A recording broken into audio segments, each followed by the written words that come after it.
sort of mics are these? These are not directional. These are road reporters. So yeah, there's cycling events. So all the state's top cyclists will be here for an event. As you said, the basketball, the dragon boating. We've got rowing. We've got skateboarding. We've got roller derby. We've got putt-putt. Yeah. We've got. But the point is, it's an opportunity when you're sitting at home going, what am I going to do? Well, so here we go. Okay, hit me. So the website, docksidefestival.com. Example, we go to sport. We've got Champions League weekend.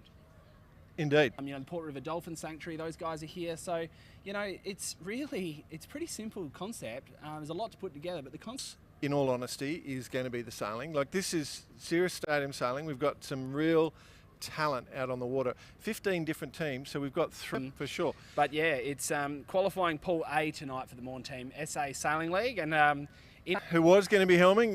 He claims COVID, but he's probably just in the middle of one of his modelling contracts. Zoolander, they call him, the male model himself. Yeah. So Jason Clark, unfortunately, hopefully he's watching at home, did come down with the spicy cough this week, so he's withdrawn from the team. But one of his trusty crew members, and might I add, part of Grange Sailing Club royalty. Yes. Dale Geddes, son of the great Grant Geddes, has taken the helm. Yep. And I tell you what, Plugger, as he's more affectionately known, knows these boats really well. He used to be the head coach, the inaugural head coach of the Youth Sailing Foundation. That's helped right. put the Elliott Sevens together at the Cruising Yacht Club of South Australia. And he's out there in boat number 1. Yep. They're just coming on screen. Hopefully if we can switch over to this next shot here.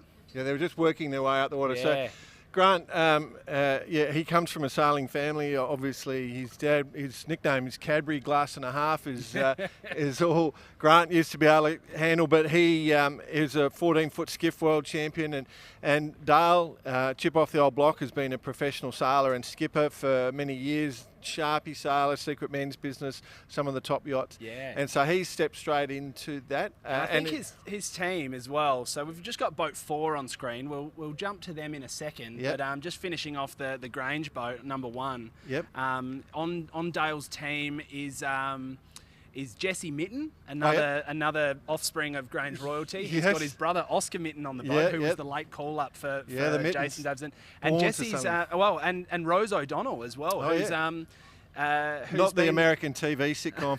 No, not that one. But Rose was last season or the season before the state's coach of the year as well. So she's not a slouch in her own right for sure. So basically, we've got this other shot that I reckon we can have a look at now. Team 4? If we can get that on screen, guys. Yeah.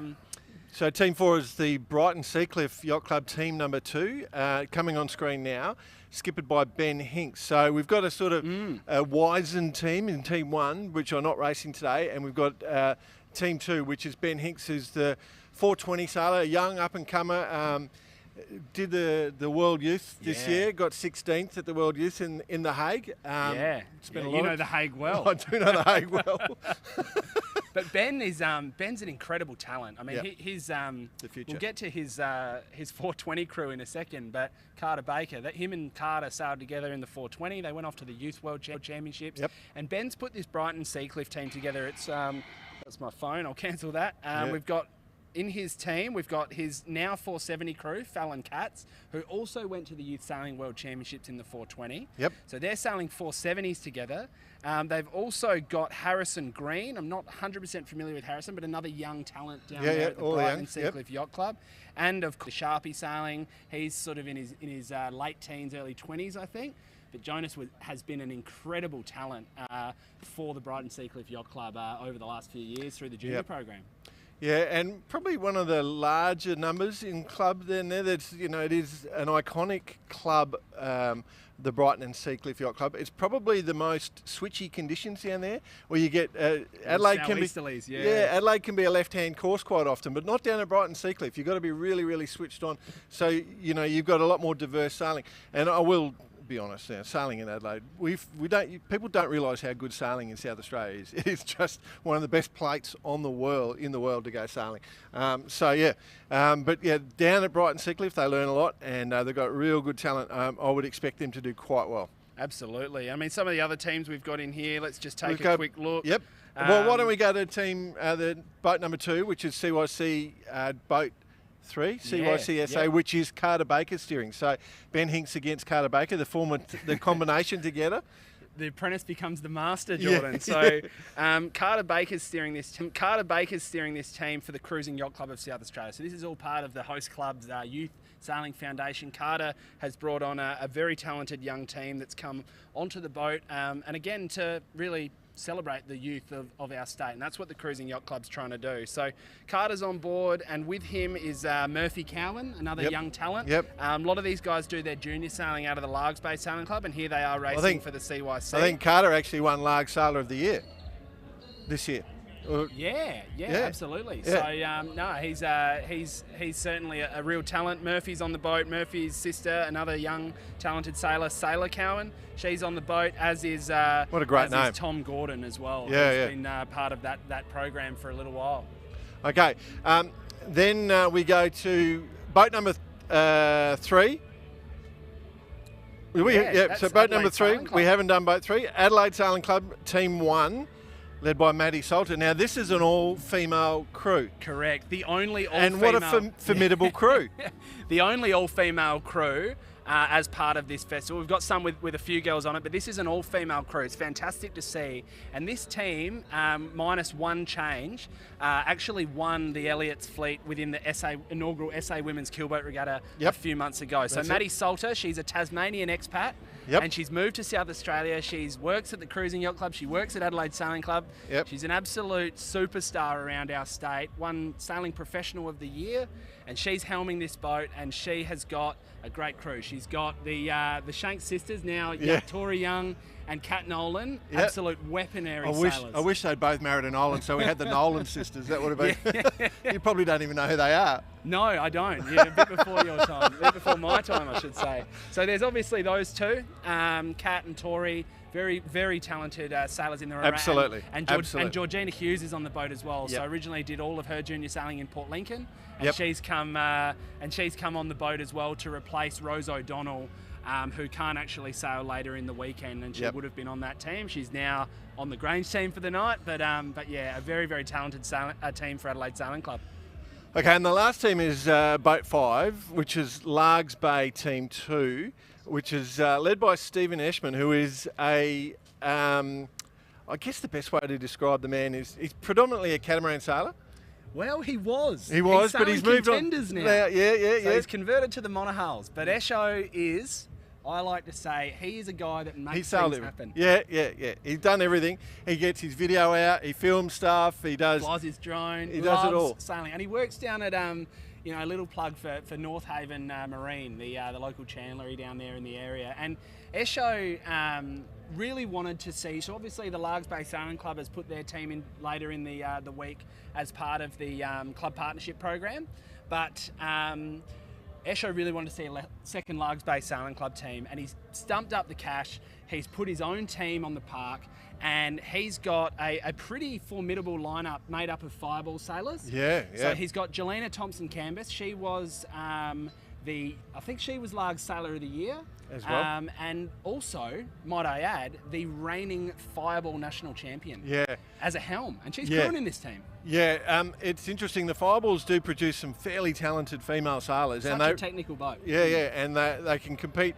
Sailing is predominantly driven by size. It's size and strength, and the different boats are suited to different crew weights and sizes, and the Fireball gets some really talented female sailors coming out of it. Absolutely. And so Jelena's crew, Nathan Stockley, and again, Grange royalty, might I add. There's a lot of people that are Grange royalty. Stocko's on that boat, as well as Brett Littledyke, who's won a multitude of Fireball National Championships himself as a crew. So, formidable team. Well, very formidable. And I dare say they'd be half a chance to sneak out this qualifier in the lead, I dare say. Yeah.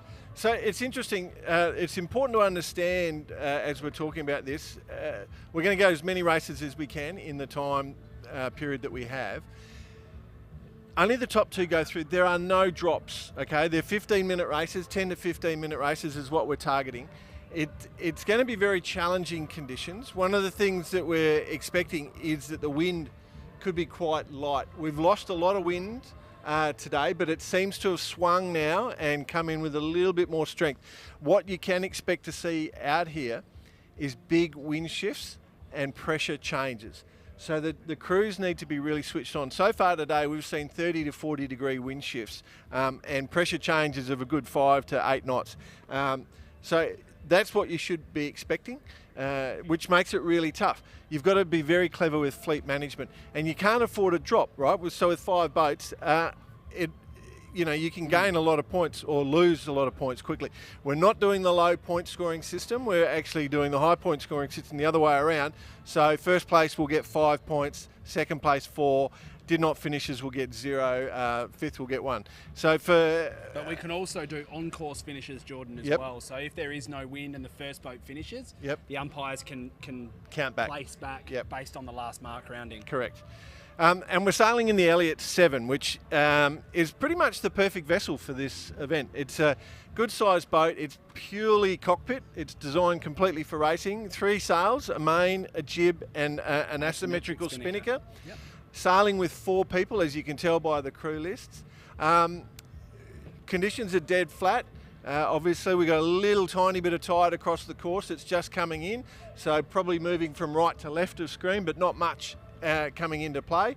And starts can be downwind and upwind depending on what the race committee needs. At this stage, I reckon we might be doing some downwind starts. Yeah, look, I love downwind starts, Jordan, and I guess that the message of SA Sailing League is always we start in front of the fans no matter what. So if we've got an easterly, a westerly, northerly, southwesterly, it doesn't matter. We start here and we race in whatever direction we have to. So you're just looking on screen now, what you can see is those marks that are in the water there are your start line. Yep. But the boats will be racing towards the camera. So they'll be coming back up the river from there. So based on the current breeze direction, it's going to be a downwind start, which is certainly going to make for some really, really interesting racing. And I will say this for the spectators who are sailing fans who are watching. It's in the sailing instructions. You must not touch anything to do with the spinnaker until your whole boat crosses the line. So don't sit there on the stream and get frustrated because no one's popping a kite early. You must completely clear the line before you can touch anything to do with your spinnakers. So it's really it's critical to understand that. It makes it really tough, like picking where to go on the line. Obviously, if you are on the how can I describe it? The left side as we look down, or the right side looking upwind, depending on what you want on. The far side... We'll say the Birkenhead side over there. The Birkenhead side. You've got luffing rights. You've got all control until they hit this wall over here. But you're going to have dirty air, right? So what is your strategy? Well, I think what we saw last year was that it's basically all about start line position and having an exit lane. So the boats that got sandwiched in the middle really got stuck in there and didn't have a way out. Boats that came in at one of the ends, generally the favoured end, and they would try and position themselves when they were fully through the line, they would pop their kite and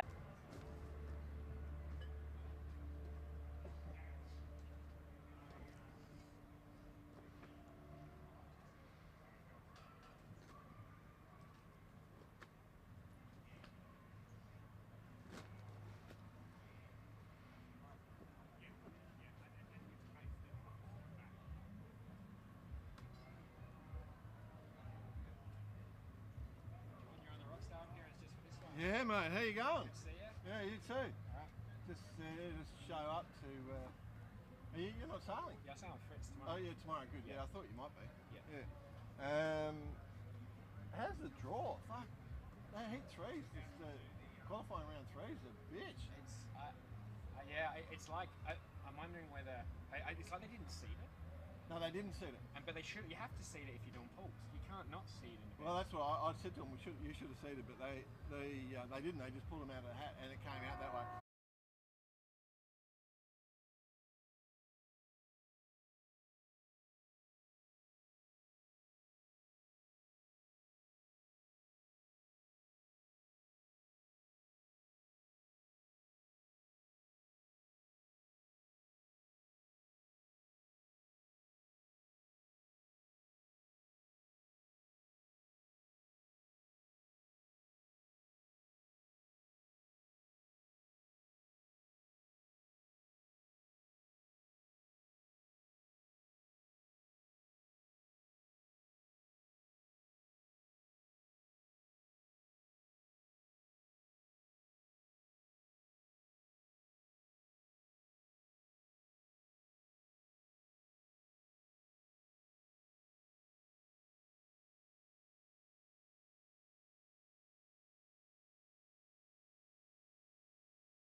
Okay, so apologies to our viewers there. We lost the stream for a sec, but we've managed to fix it. We're under 2 minutes to the start of the next race. What timing! And the important thing for the Brighton Seacliff team, it was a man overboard. Oh, was it? Yeah. I think some of the guys are missing their foot straps. They're used to sailing different boats, and they're quickly rushing across and trying to flick the boat, and they've missed the foot straps. It's because someone fell off before the start. We don't have the best vantage point here from commentary. We're set up to be connected to our broadcast van, but we that need does a little make stage. a lot of sense. We need a little makes stage. a lot of sense. Yeah. So apologies. I thought there was a penalty turn being done, but they were going back for a body. Let's see if we can take a look at this drone shot here. As they're approaching, what do we got? We're within 1 minute to go. We're probably 35 seconds. Yeah, we've got the drone shot here, so you can kind of see between the glare. There's the far end of the mark there on the bottom right of screen. Boats are just luffing up, trying to get themselves into position. CYC A2 is SA2 was the lead boat. Now it's the Largs Bay team. The boat closest to us, this end of the court. With about 10 seconds to go. Oh, we've got some yelling. All the luffing rights coming there. Adelaide, Matty Salter getting very aggressive on the line there. We've got one boat just cruising along. Brighton, Ben Hicks, he's well placed again. They're getting squeezed out. Matty getting very aggressive. Up with the kite in a sec. Good start from Matty and the Adelaide, but I think Ben Hicks is well placed. He's going to have the clear air, and a nice, smart move with the jibe out over there for Team 5, which is Largs Bay. I think they did that last time. Get the kite up. That's what we want. Good shot here of boat number 4. That's Ben and his team coming in close to shore. They did this last race. Well, actually, no, they snuck through the middle last race, so they're going to get edged out to the end. But that boat 2 with the red kite, that's Matty Salter, and she's now pretty much got the whole race course through the middle. Clear air is what you need. So Carter Baker, boat 2, the red kite. The boat next to him. Boat next to him, number 4 is the Brighton team, and then the Adelaide team is number 3. Okay, so they're all just heading downwind. There's a little bit of move. So if we're looking upwind, I'm looking to the top of the screen. I'm looking at the top of the TV screen. We've got 2 boats jibing out there.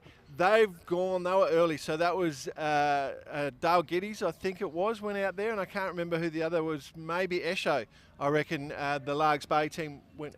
Yeah, so they're converging back. Esho's that far boat, boat 5. So they're sort of starting to come back together. And I think we're actually going to cross to the stage if we can. For Casey Trelaw, our MC. Sorry, cut you off there.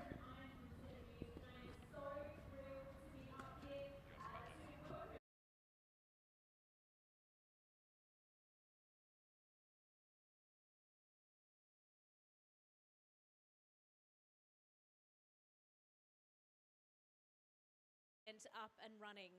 Now, I want to acknowledge that we do meet on the traditional land of the Kaurna people and that we respect their elders past, present and emerging. Now, I am really blessed to introduce Cliffy Wilson to join me up on stage to deliver today's Welcome to Country. Thank you, Casey. How's everyone doing? Going all right? There we go, that's good. I'm honoured to be up here to welcome you to country on behalf of the Kaurna people and my family. I'm part of the first generation to be able to relearn the language and be up here in public and be able to speak it as well. So to welcome you, I'd like to do that in the traditional Kaurna language, and I want to start by saying Yanka Namena, Nā Mani, Nā Nara Cliffy Tunga Midlacha Wilson, Nā Naradjeri, Kana, Naranga, Nadri, Arandamayu. Marawichanga Kaurna Meana, Nā Wangari Mani Bunikani Yatana, Naja Yukandalia Yakandalia, Nigeria. So to translate, ladies and gentlemen, my name is Cliffy Wilson. I also go by Tunku Midlacha, which are my traditional totem names. So to explain that, Tunku is my totem animal. So what we have to do is look after and protect those animals. Unfortunately for me, I've got the king brown snake, one of the most dangerous animals in the world. So I reckon that's a bit unfortunate for myself, but you know, that's for another day. Also, Midlacha is my birth order name, so that just translates to fifth born male of my family. And I would like to welcome you onto the traditional lands of the Kaurna people. I want to pay my respects to their elders past, and I also want to pay my respects to their culture and spiritual beliefs, as it still is important to the living Kaurna people today. I'd also like to give a special thank you to the elders and individuals who paved the way for me to be able to stand up here and speak my language and welcome you to the country. And on behalf of the elders past, present and emerging, the Kaurna community and my family, I want to welcome you to the country. So thank you for your time. Have a good one and enjoy. Thank Thank you so much for that, Cliffy Wilson. Now, of course, Dockside Festival is all about showcasing three very important things: sport, community and culture, and of course showcasing the very best of food and entertainment. Of course, there's plenty of that on offer, and we'll have more of it up on stage here later tonight. Now, the reason that this has all been able to happen is thanks to the Port Adelaide Enfield City Council. Now, I did catch up with the Mayor, Claire Bone, last week for a bit of a preview story on what this event would have to offer, and she said this event is it. She said this is it in reactivating, a chance to reactivate the heart of Port Adelaide here. So without further ado, I welcome Claire Bone to the stage to say a few words. Thank you, Casey. Yes, thank you to everyone who's already here, and we know there'll be plenty of people flocking in over the next few hours and then into the next 2 days. On behalf of the City of Port Adelaide Enfield councillors and the staff who have put an enormous amount of work into this event, I'd like to welcome everyone here. With great thanks to Harry and Nick and the team who have been the directors of this project, as well as some of the other sponsors. We have Maughan, Thiem, Kite at Dock 1, and Smiths and Adelaide Brighton Cement, who have all come on board to be part of this festival. The City of Port Adelaide Enfield are so excited about the future of Port Adelaide, and we knew that there was more that we could do to activate the Port River and to see lots more activity of the sporting groups around and showcase what we have here in the beautiful historic area of Port Adelaide. So thank you everyone for coming out. Please share this on your socials and get everyone here across the weekend. Check out docksidefestival.com.au for some more information, because there's bands galore up here. Heaps of amazing groups out on the water. Come and try events, and all the way down to Hart's Mill. So we can't wait to see everyone across the weekend. Fantastic. Thank you to the Mayor, Claire Bone, here in the Port Adelaide Enfield City Council. Well, guys, that marks the opening of Dockside Festival. We're so thrilled to have people here. Of course, as Claire said, they'll build and develop over the next few hours and, of course, over the next few days. There's so much happening here. And, of course, we're going to have some live music kick off on stage here shortly. So enjoy Dockside Festival.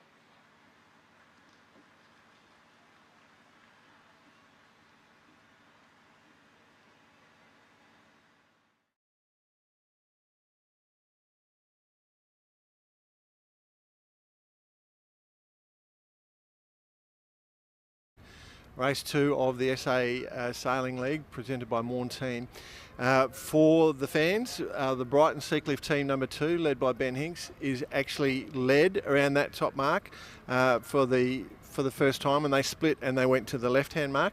And then the Adelaide Sailing Club team, led by Matty Salter, was second around and went to the other mark, and they are having a shocker in the middle with just getting some wind pressure. They've just finally found some, but they've given up a lot of distance. So you'll find that the Brighton Seacliff team has extended a little bit on their lead than the rest of the teams coming up. So I think first is pretty comfortable at the moment. Nothing's ever comfortable in the stadium racing, but sorry, I had to duck away there, Jordan. We're still in race 2? Still race 2, and they're on their second lap, just going down on the second lap. So Spinnaker's up for the second time. Now, how's our mate Plugger doing? Is he back in the mix? Plugger is... He looks second at the moment. Back is a good word. He's in the back. Oh, he's in the mix. Oh, Plugger. Oh, sorry, Plugger. Oh, sorry, I went Esho. Sorry. Esho. No. So Dale, boat number 1, your mate Plugger. Or our mate, to be honest. Yeah. We're all mates. I'm really worried about these chairs, Harry. I might be above maximum weight. We might have to we've got a second one here. We might be able to stack 2 on top of each other. Okay. Make it a bit taller than me. But anyway, we've got this nice little shot just looking from the back. So that just sort of shows who's in the lead in the distance there. You can see Brighton Seacliff in the lead, but they're helm up a little bit at the moment, which suggests they might be down on wind. To my eye, they're just a little light on wind, and they're sort of trying to eke down, but they're going to get around the mark, so I think they're going to be okay. They're jibing for that left-hand mark as you look upwind. In sailing, if you're a non-sailor, we look upwind and we talk to the left or the right side of the course based on that. So that is the Binks team in shot. The Binks team. Ben Hinks. Ben Hinks' team. They do have support from Binks Marine, but anyway, he is coming into the mark. I think they're looking at a drop. And yeah, so just got a bit of distance there, but this is the upwind to the finish now, Jordan. That's correct. Yeah, last leg. One team we haven't seen doing too much is Team 2 at the moment, so they've sort of stepped back, and so it's this whole element of adding everything together as the mare of Port Adelaide and Enfield just walks past us. a young mare, just dynamic. She's fantastic. She's been a huge driving force behind this festival, and it's just great to have her support. Anyway, back on the racing. We'll talk about Claire Bone in a second. You all saw her up on the screen before, but we do have these boats rounding the bottom mark. So that's Dale Geddes on the left of screen, and from the Grange team. And we reckon he's in second place here. So yeah, which is interesting because that means that the Adelaide team, the all-female team, they had a clear second place, and they had a couple of bad jibes here off their set with their kite. They really struggled, and they just dropped back, and so it caught them out. You can see that the Brighton and Seacliff team is that covering thing we were talking about in the last race. Yes. Loose cover in this instance. So what we talked about last time, he's got a whole fleet going that way. So he's going with them. So if something happens in the wind, it happens to them all. It's funny, Jordan, they always say that in this stadium sailing, like traditional sailing strategies are thrown out the window. But what Ben Henks is doing is he's sailing the same way he would on a traditional race course off Brighton Seacliff. He's putting himself between his opponents and the finish line, and I think that's why the upwind finishes for him are paying off really well. The only thing I would have done differently to what Ben just did then is I would have tacked earlier and directly in front of those other boats, so that I would have forced them out to the lay line. But what he's done is actually tacked in a lift, which I can't see from here. So, but he's tacked in a really nice little pressure zone, so he probably saw that and went for that. But what you want to do is if you tack directly in front, you immediately force them to tack, and he's he's given them loose cover, so he's just happy to go in the same direction as they are. Yeah, so now you can't see it on screen, but Carter Baker, this is what you're saying. So Carter and his team's heading out to the right, to the Birkenhead Bridge. Yep. Ben has boats on both sides of the course now, Yep. so he has to pick where he's going to protect. Yep. And, we now have a split here. Yes, there is a bit of distance in it, but there's every chance that Carter could crawl back quite a lot here. Yep. So Ben's just got to play the percentages, do the right thing, and I think he's pretty close. If you to the look at line it, to finish anyway. you look at him on shot there, he's got pressure, he's got a lift, and he's laying into that finish. He's probably going to end up having to do one last tack, but yeah, so he hasn't bothered, and everyone's on the same tack as him now, so he's pretty comfortable, and you can put your glasses away. The race will be won by the Brighton and Seacliff team, so congratulations to them. Well sailed. Really smart sailed, so maybe they picked their crew work up a little bit. And after a fourth in the last race, they really went to water after that final rounding. To get a win there probably redeems them. So do we know who's a second place boat? I think we should be getting an answer here. It could be the Adelaide ladies.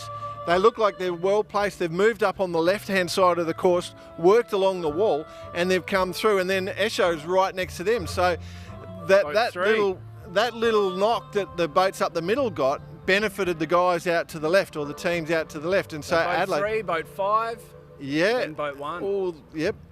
It looks like what it is, yeah. And then, of course, boat 2. So Carter Baker. So that is a big switch in points. So you saw Carter going out to the side. You said he split from the whole fleet. So he's taking on a lot of risk. So he could have either come first or last, and he came last. So he took a whole lot of risk on board because he went to an edge, and now that's it. So that's our second race done, and we're going to just keep going. So the coverage will continue on. We've got another. What time are we going to? 6:30. Yeah, I reckon. So we got plenty of time. 7:30. 7:30. We got hours of this to go. Plenty happening.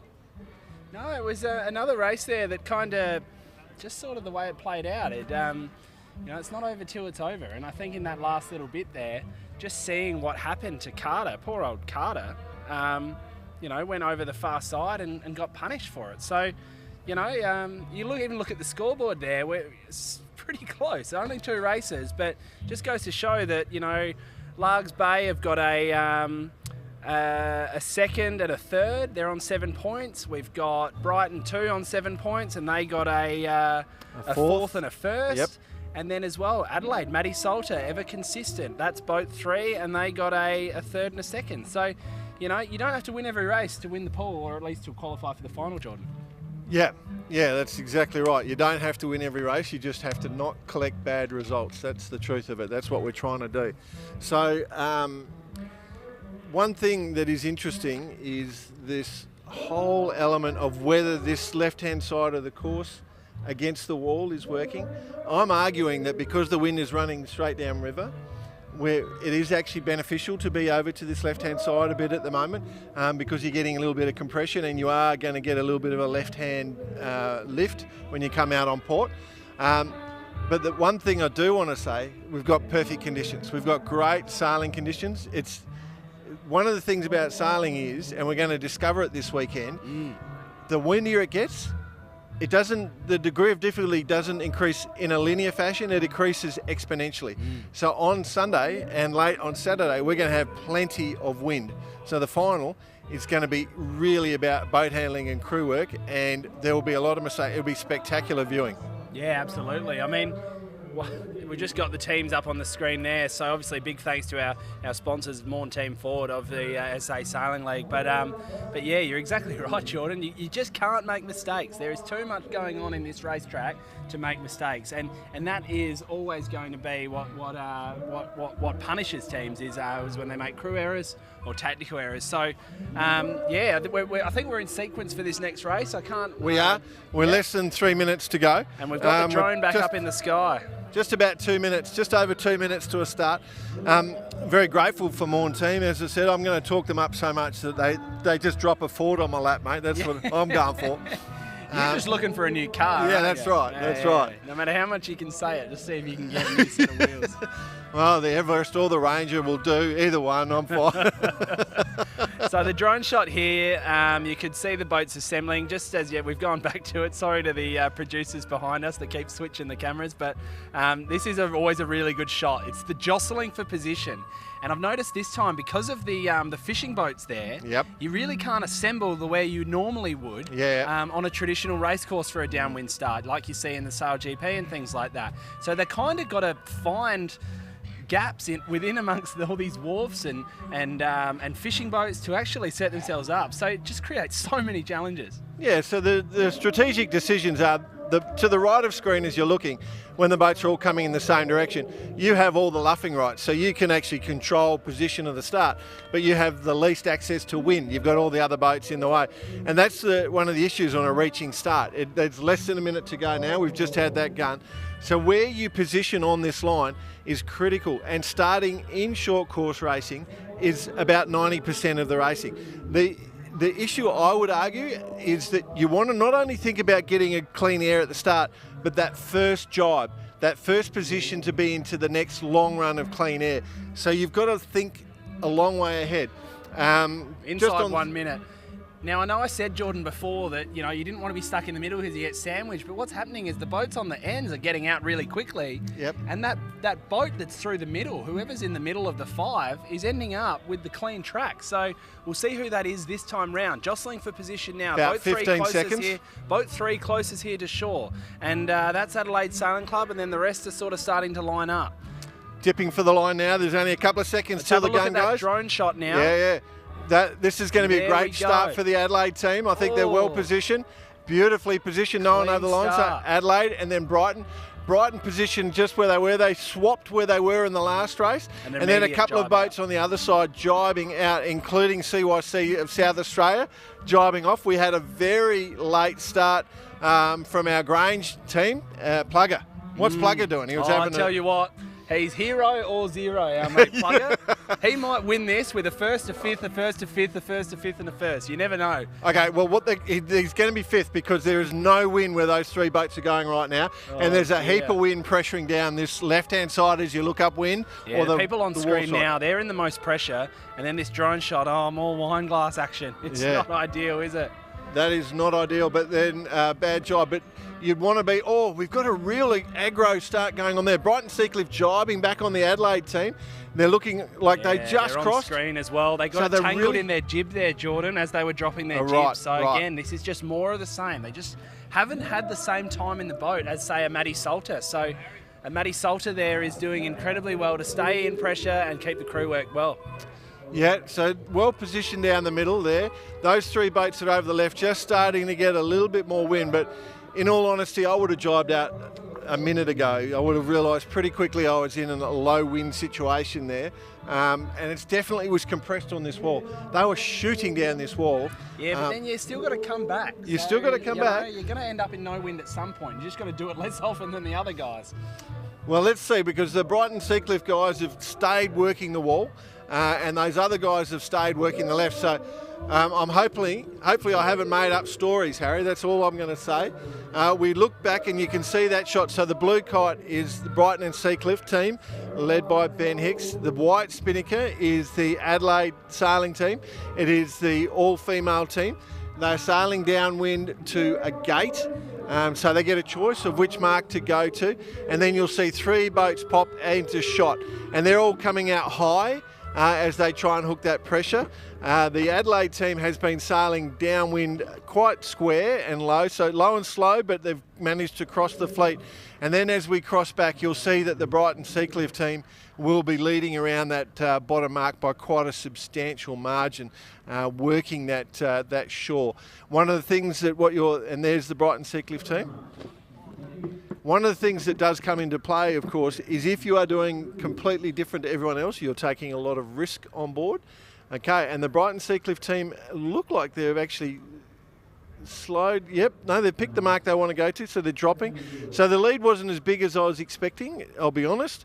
I thought they'd be a little more. The Adelaide team, the all-female team, jibing equally first. Now the question is, which side of the course do you want to go to? So they've made a decision, all the teams. Rounding in third is the Largs Bay team, so Esho coming in there. And then we've got a split for the last 2 boats. They're going to go to either side of the gate. Esho's team tacking straight away because he was going to be in dirty air. And so tacking across, I actually quite like that. That move through the middle, I quite like. That splits the fleet. They get back to that wall, but they've gone around and got themselves clean air. So they're going to go across with speed and clean air, and I reckon they're going to come out of that quite nicely. Yeah, absolutely. Oh, and look, it's so hard. You've got to basically pick what side do we protect. And because the shifts are so massive, you really could lose a lot. So sometimes the percentage players go, well, I've got to protect the most boats. Because, you know, if I'm going to lose one side, I'd rather lose 1 boat than 2 boats. So, you know, he's doing well. Who's that boat that's in the lead with us, Jordan? The Brighton Seacliff is the first team. And then we've got, so the Adelaide team is the rightmost boat you can see on shot currently. And they were the first boat to go around that other mark. And then they've tacked to follow back. So they've been knocking all the way back. So the boat that we just saw tacked then was actually originally 4th going around the mark. Sure. And Esho was 3rd, and now he's probably clearly 2nd, unless the wind bends. Okay, so, but they're really working out. Last year, everyone wanted to be on the left, and look how close Esho is to the lead. He went around the other mark and tacked back, and he went over in clean, clear air. But he is in the lead. Yeah, he is, but they've wedged themselves over there. So unless they keep tacking back towards the 1 and all there, I don't think they have as many options as the other guys. So it'll be interesting to see how this unfolds as we get closer up this work. We've seen that boat tack back now to look for more, but there's just no wind in that corner, Jordan. Okay, well, and the boats that are on port were lifting. Those middle 2 boats were lifting, so you can see in shot the Adelaide team there. Just behind them is the Grange team. Boat number 1 is the Grange team. So as we said, wind is quite light today. Normally a lot more energy and aggression going on the boats, but they're just trying to keep the boat moving. Oh, there's a very close cross. Now the Brighton Seacliff team has worked right in across the 1 and all there, and they've got a quite nice lift on port currently. Whether they've got pressure will be interesting. They're going to come into shot. You know, they're all on that's the whole fleet there now on that drone shot. So, you know, I think I was saying it was going to hurt them, and look, the left's coming out looking like roses, mate. So that's why I didn't say anything. I didn't want to hurt you. I know, but hey, I could have been right. Probably 50% chance I could have been right.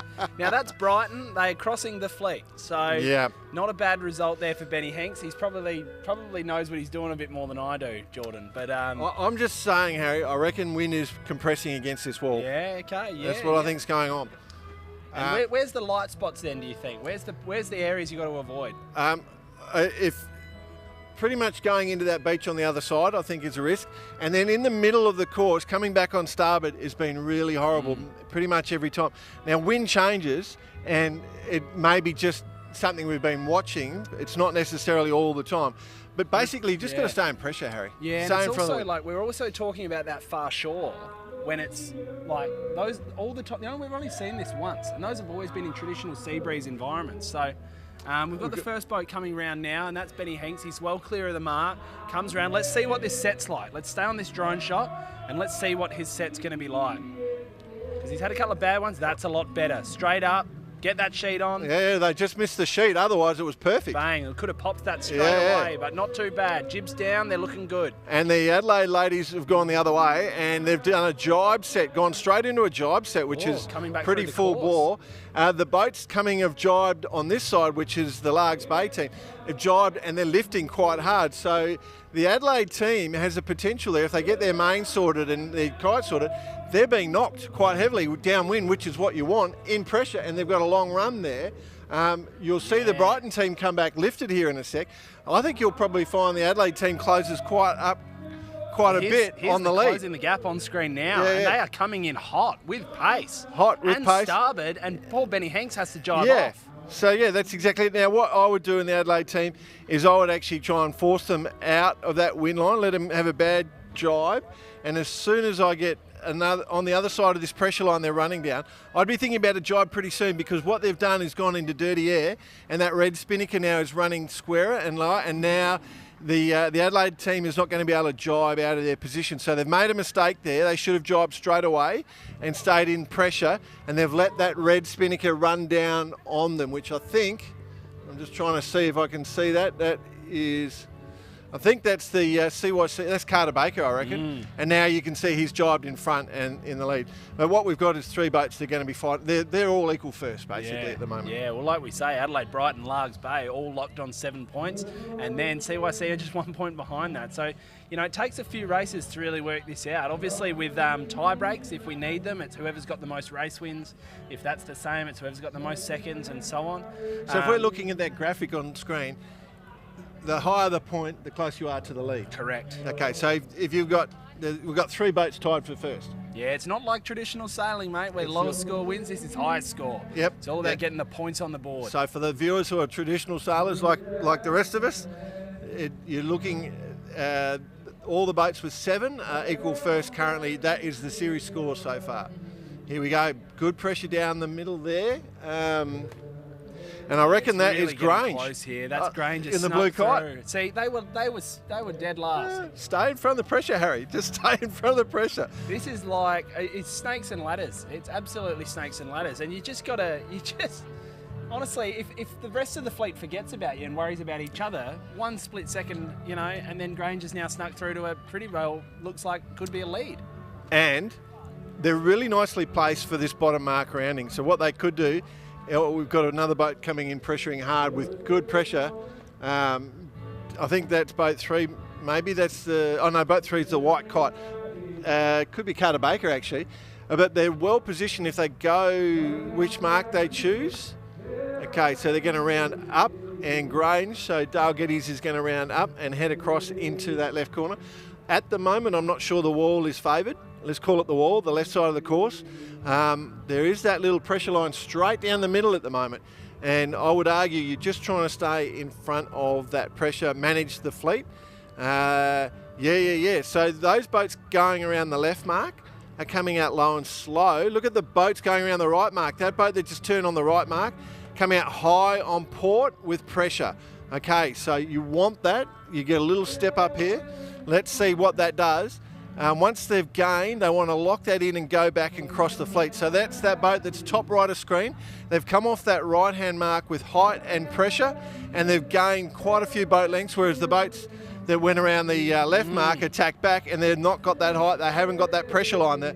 There's a pressure line running down the middle that the guys on the left haven't got. Like I said, it wasn't there when they went around that bottom mark the left time. Everything that happened last time didn't happen. You've got to stay in front of the pressure. You've got to look up the course. So the mistake that lead boat could make now is they could sail out of that pressure. They've got to stay back in that pressure. And they should actually cross the fleet. is what they can cross the fleet now.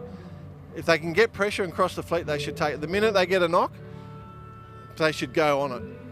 Yeah, so there's about 4 boats on screen, all pointing in different directions, and the tack back does not look like a nice one. No, they went on the wrong thing. They got hit by the land, and they've done a shocking tack. Is that the Brighton team? Yeah, no, that's Esho, mate. Esho. Mate, Esho from Largs Bay. Oh, it is too, yeah. Not the prettiest they're tack. starting to level out here, and the rest of the fleet's kind of knocking with them, so maybe they just had to cop it for a little bit, get into some pressure. So this other boat that's coming at them now, that's I would hold on that. They're on port. They're going to have to give way to our lead boat. So Esho's looking okay. He doesn't have to do too much. That boat is the Grange boat, boat number 1. So Esho and Dale Geddes fighting. Oh, mate. Plugger, I tell you what, he would have been licking his lips when Jason Clark said he was unavailable due to COVID. Yeah. He's wanted the helm for a good year on these boats in a competitive environment, and here he is. So, still plenty of sailing to go. Boat 5, tack back. Boat 1, tack back. So they've swapped tacks and they're coming back to each other, head to head. What's going to happen at the moment? Remember, got him. Largs Bay was leading, but now Grange has right of way. If they have a potential collision, right away, it's on screen. It's on screen. You've got to give way. If they have to duck, I'd be waving my flag. Oh, straight tack. I'd be waving my flag. Oh. So they've got a Y flag on the boat. What I mean by that is if you want the umpires, all the racing rules are judged by umpires live on the water. You've got to hold your Y flag up and Red indicate and yellow that stripes. Yep. Indicate that you're unhappy. Okay. Big knock out here. Big knock. Giving each other dirty air. I think you could find that Dale Geddes could lead here. He's squeezing them. He just hasn't got room to tack. There's the tack. You tack immediately, Dale. Immediately. Sorry. You're getting excited. Well, the tactician in me just trying to make the move. So now Dale here on the left of screen. He's got reasonable pace. Doesn't look like it on the feed there, but the mark got the is advantage mark with feel. So let's see what happens here. Brighton approaching from the far end. Esho in the middle. Esho's got to make a call here. I think he's going to tack. He's going to wait for Dale. And, who won that? Because was that Brighton Seacliff? I'm not sure. Look, if I had to call that, I would call that Brighton Seacliff, boat 4, and then team 5, which was Largs Bay, and then number 1, Grange. It was so close. So close. We're just trying to listen in on the race numbers. But I'm thinking 4, 5, and 1. And then we've got the boats heading into finish. So we've got Adelaide Sailing Team. Start boat. Can you get confirmation on the results for us, please? So boat 3 is Adelaide Sailing Club, and then boat 2, Carter Baker. That'll be Carter Baker's 2nd, 5th if he comes in here.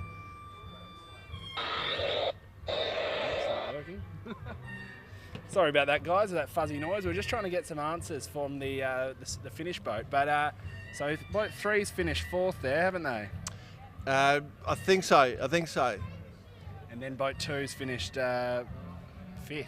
Yeah. So that scoreboard will slowly update. We're just going to try and get some answers on the first 3. Okay, so as we said, stadium racing.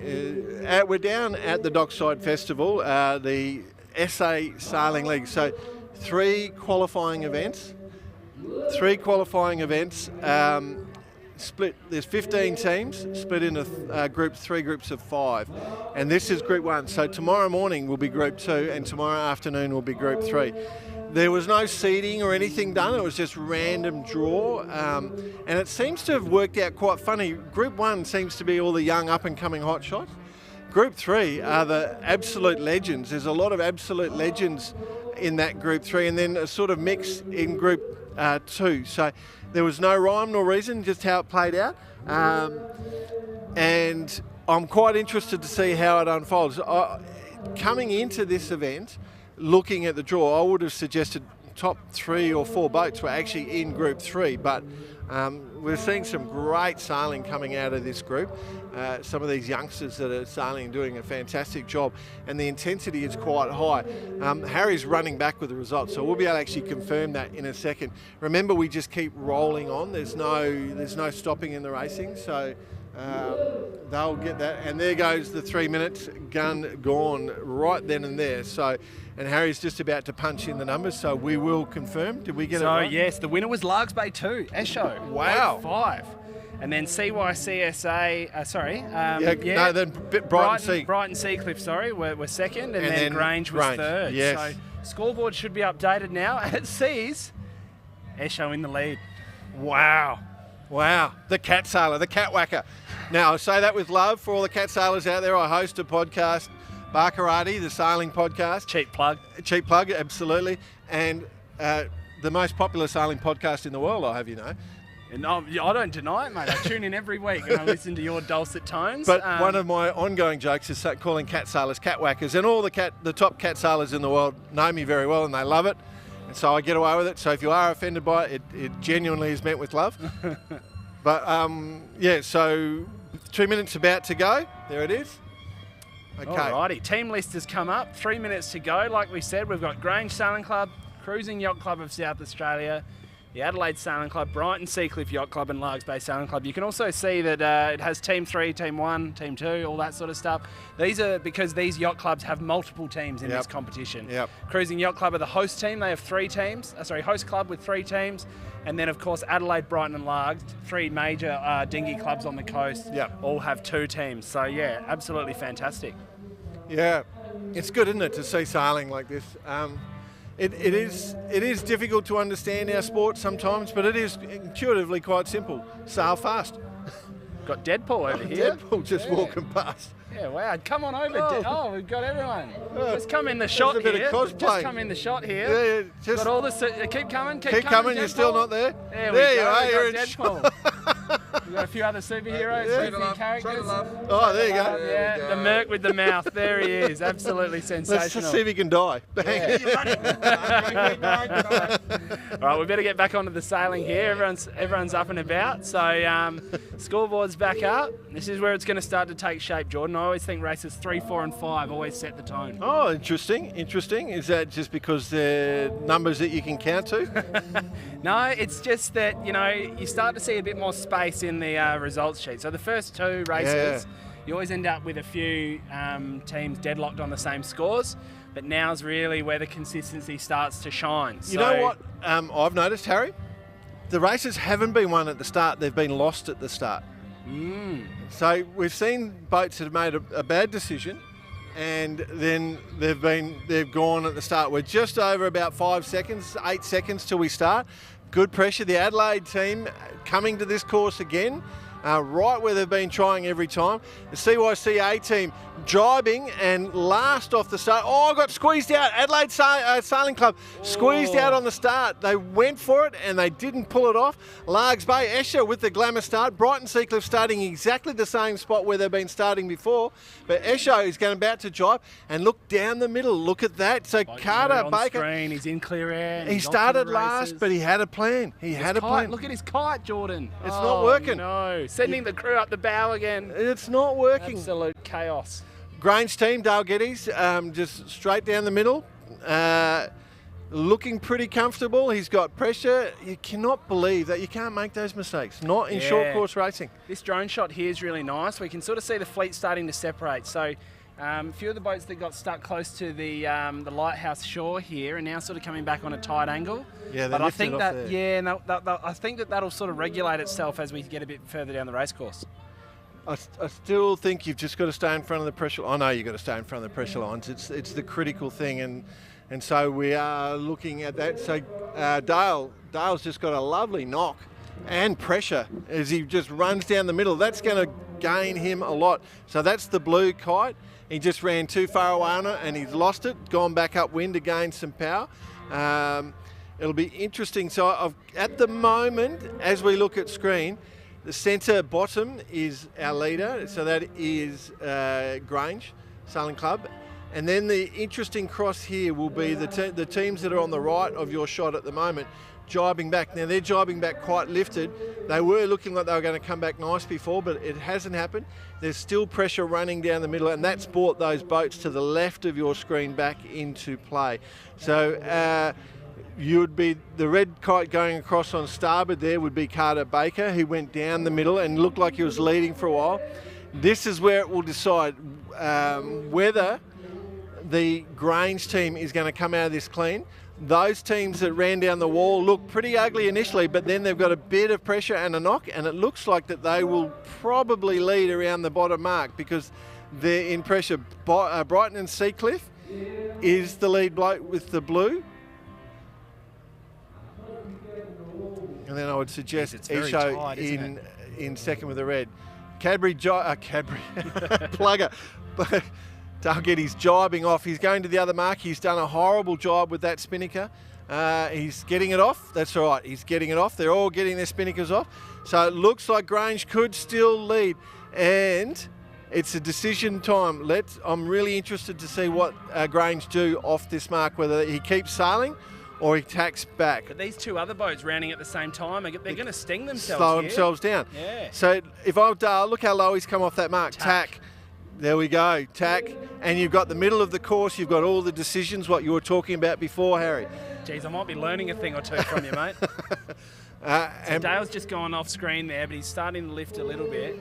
He needs to be careful. Off the other way, yeah. All he's done is sail a knock. And when you sail a knock, you're just giving up distance. Now he's looking like tacking. But I think he may have given up that distance. And when he comes back, you'll find that he's probably gone from first to third. Jordan, what are we going to do about Plugger? Well, you never know. He might have read it better than us because the boats to the left or top of the screen are heading into lighter wind. So Dale, the trick is to head into wind pressure, and maybe he has actually done that because he's sailing quite nicely at the moment. But he'll be very lucky to come out of there, and the only thing that will save him is extra pressure. A few more boats have headed further right as well, so Dale has had to make a call on what way he should go. But yeah, no, he's looking really good. He's in pressure there. The boat's got a heel on. He's all right. I'll just add this. We're sitting here in this commentary booth watching this sailing, Jordan. Yep. And it is absolutely going off behind us. Everyone's come down after work. They're having a drink. They're checking out the Dockside Festival. It's just sensational. So absolutely sensational. We'll try and get between races here. We might try and get a shot of the area in front of the lighthouse, just where all the music and all the people are. But yeah, no, it's an unbelievable vibe down here in Port Adelaide. Indeed it is, my friend. Indeed it is. It is a lot of fun to be down here. Well done to you guys for organising what is turning out to be amazing. I reckon it's going to be huge over the weekend. I know I've flown all the way into town for this, so, you know, I'm excited. Oh, mate, perks of the job, right? What, flying into town? Well, coming back to Adelaide. Coming back to Adelaide, there we go. Coming to Port Adelaide, the Port Adelaide Enfield Council. It's the event, the Dockside Festival. Is the thing. Great concept. No, it's all happening. How are we looking here now? We're sort of drones just coming into land. So we're just on our shore cameras now as we kind of take a look at how this first lap's playing out. Well, I still think that Grange, Dalgetty's, is in the lead. He's worked the middle quite nicely. He's trying to stay with the fleet. It is quite hard for us to see because we've got spectators in the way. It's the one thing I will suggest. We couldn't get our marquee up against the foreshore just because it's a bit of a thoroughfare through there. So we do have some vision, and we've also got what you guys are seeing on your screens in front of us. Okay. So remember, this is the first lap. So Dale's just got a big knock on port, on starboard, and he's rolled back onto port, which is going to bring him back nicely across the fleet. I think he should cross quite cleanly. He's got a potential port starboard coming up. Oh, he's getting knocked as he goes through there. He'll probably tack back fairly quickly, and there he is. There he is. So he's going to lock in 3 boats behind him. The other 2 boats probably not worrying about. Tell you what, Jordan, my heart is permanently lodged in my throat watching Dalgetty's go sailing. You just don't know what you're going to get. Not known for his consistency, but I tell you what, he's given the fans what they asked for. First or last. Let's have a look at Grange's results. It's a shame young Jason Clark's not here. 4th. Third. He's gone 5th, 4th, 3rd. Right. Could he just work his way into a 2nd or a 1st here? Well, he's looking quite nice. He's picked this side. He wants to stay on this side. I think you'll see him do an early set and then a jibe.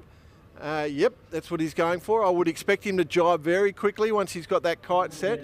He'll let the Largs Bay team of Esho go past so he doesn't have an incident.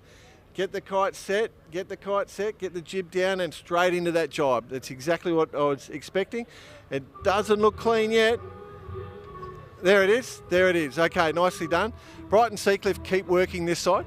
It's ironic that the one club we said is not a one-track club, they keep working exactly the same side. They're just consistently working this wall. They're 100% over here 100% of the time.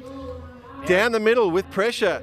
Carter Baker has come from nowhere. He's got a big gust in the red spinnaker. That's the red spinnaker you can see on screen. He's got a beauty. The Adelaide Sailing Club female team in the white spinnaker. They're jibing out of there. Oh, I'm not sure that was smart. They should have had the kite flying first. And they're coming out lifted. So the Adelaide sailing team giving up a little bit of distance there. I would look for Carter Baker as the red kite. Dale Geddes, the Grange Sailing Club, is the blue spinnaker. And then the next blue spinnaker, just next to the red spinnaker, is Brighton Seacliff. That's Ben Hinks's team, all the young sailors. Now, Grant, if you look at that screen, the blue spinnaker at the bottom of the screen, they've got pressure because they're pointing lower down or further straighter to the bottom mark. That means they're sailing faster, so they're gaining distance here. They're gaining a lot of distance, and it makes it pretty easy for them to get extra and move away. So they're moving away as we speak, probably extended by a couple of boat lengths by just sailing in extra pressure. Now they're just got to be careful not to go too low. They look like they're just getting a little low there. They probably want to stick it up a little bit and stay in that pressure line. They're trying to eke a bit too much out of it. You'll see that the red and blue kite behind them will just start to close in a little bit. There they go, they've turned back up. That's what you're looking for. Okay, so they just scrubbed a little bit of speed out of the boat and now coming back. The Adelaide team, they've worked over into that the right corner as you look upwind across to that opposite shore. It doesn't look like there's a huge amount of wind out there for them. The Grange team now has jibed, and the Brighton team and the CYCA team, SA team jibing as well. They're going to have to do another jibe, and the Grange team has got a comfortable lead. So what he should do is go half the distance and then tack and come back to the middle. So whatever side these two following teams go to, he'll be able to cover. So he should sail half that distance and then come back. Now it looks lighter wind to the direction he's going, so he wouldn't want to go too far over in that direction, but he is well placed, or that team is well placed. Does look like there's going to be some nice pressure coming down the middle right of the course as we look. So Dale has got an extensively long lead here, and he's knocking here. This is his chance to tack. He's got pressure with a knock. This is his chance to tack. The other teams are at the mark. He should be going back by now. He cannot continue on. He needs to tack back, and he has tacked back. He's out of shot, but I can tell you he has tacked back. He's come back on an ugly one, but I think it'll bend back for him. So he could potentially have given up distance. He should have gone half that distance and tacked back earlier, but he is in pressure, so he could still save himself. He's probably sailed just a little bit too fast. So Dale's out of shot. Our leader is out of shot out here, coming into shot now, but knocked. Okay, he's going back on pressure, but knocked. He went too far. He should have. But he's racing it. He's racing this boat on the left, so he's got to. He just has to focus on them to a point, and then just sort of play the percentages, because you've got Matty Salter and the team from Adelaide Sailing Club. Sorry, you've got CYC, Carter Baker and his team heading out to the right. It's a real battle. But what he should have done is gone half the distance on one tack and then half on the other, and puts him straight back in the centre, and it didn't matter where everyone was. He was forward of everyone. Yeah. Now he's not. He wasn't. And so he got back because he got that little late lift, which I thought was going to happen, and he's there and he's good. So now he really just needs to cover that second place boat, and then he's pretty good. So.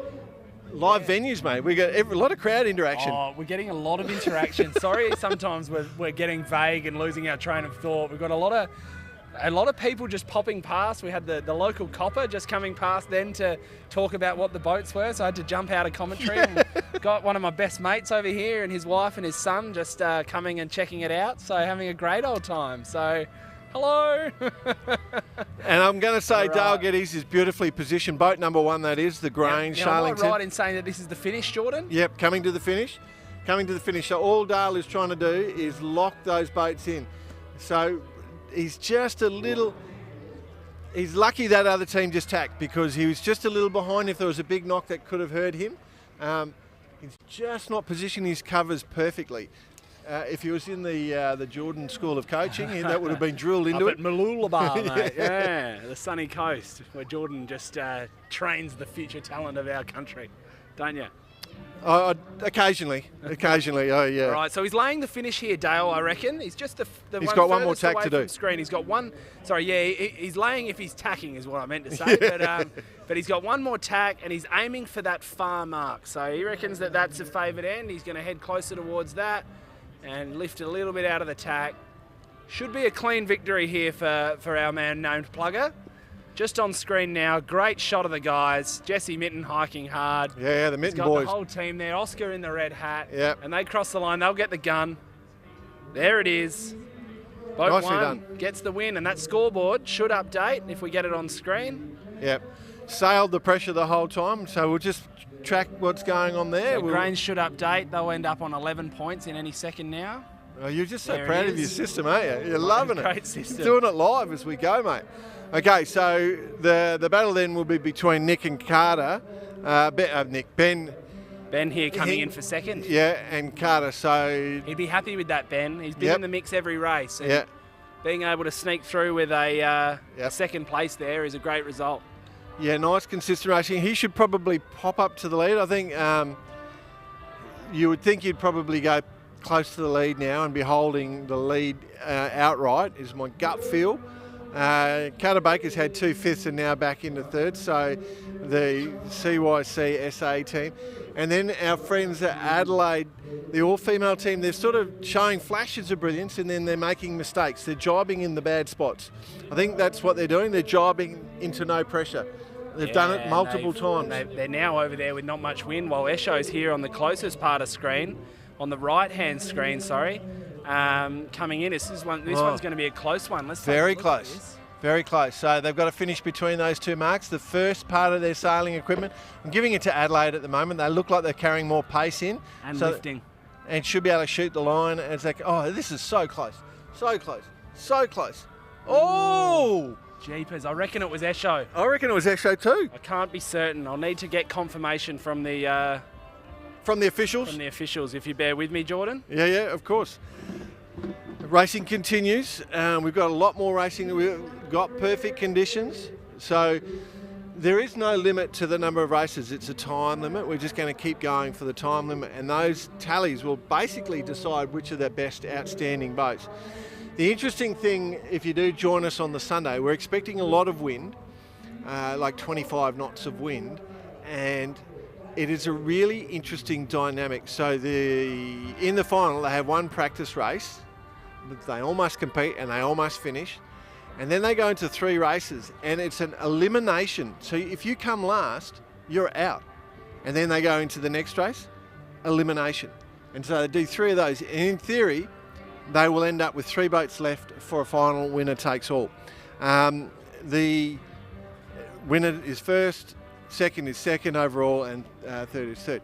If we don't get all 3 of those races, then however many boats are left will be in that final, and it'll just come down to that final race. So it is a lot of pressure. It's going to be a lot of wind. As I said, tomorrow afternoon we're going to be doing some great coverage. We've got quite a few events coming up tomorrow, so we're going to cover the sailing, and we're straight back into the 3-minute signal, so the next race is not far away. But tomorrow we actually go into the racing, but we also have a celebrity foot-long sausage roll challenge, eating challenge. We've got a dragon boat challenge, we've got rowing sprints, and of course we've got the sailing going on.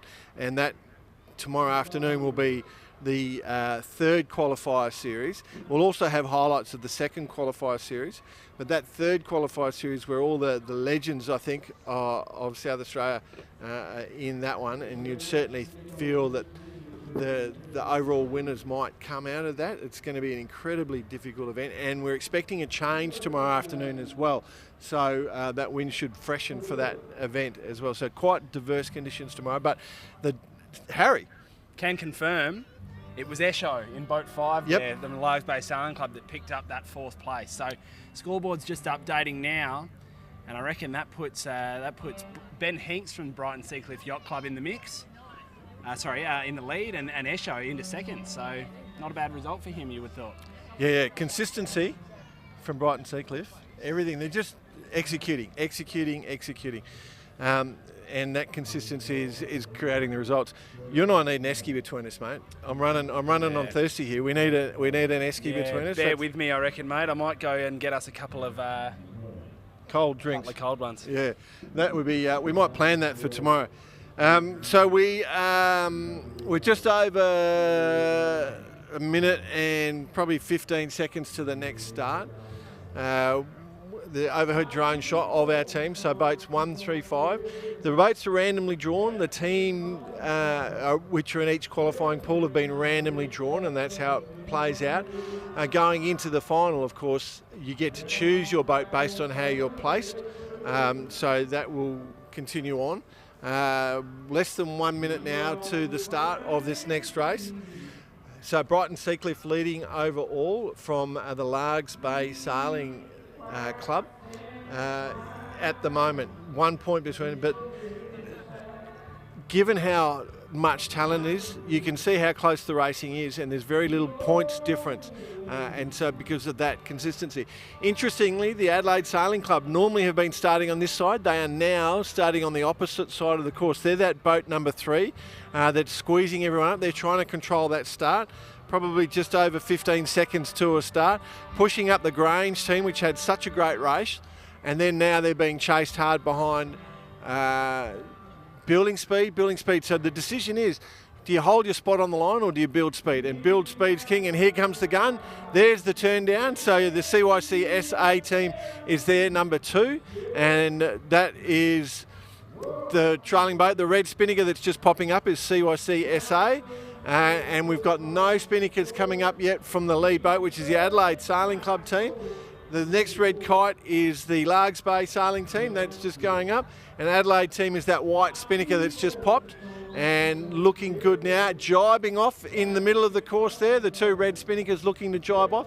The Adelaide team haven't got their main working. They should get that working. Brighton Seacliff, no surprise, sitting over here against the wall where they normally are. And then the Grange team, which is Dale Geddes, is now the last place, but carrying plenty of pressure. He's not worried.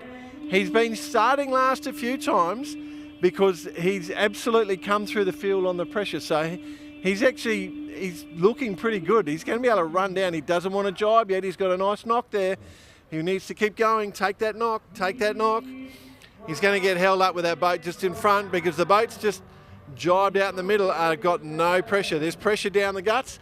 That blue kite that hasn't jibed yet, I would argue, is Brighton and Seacliff.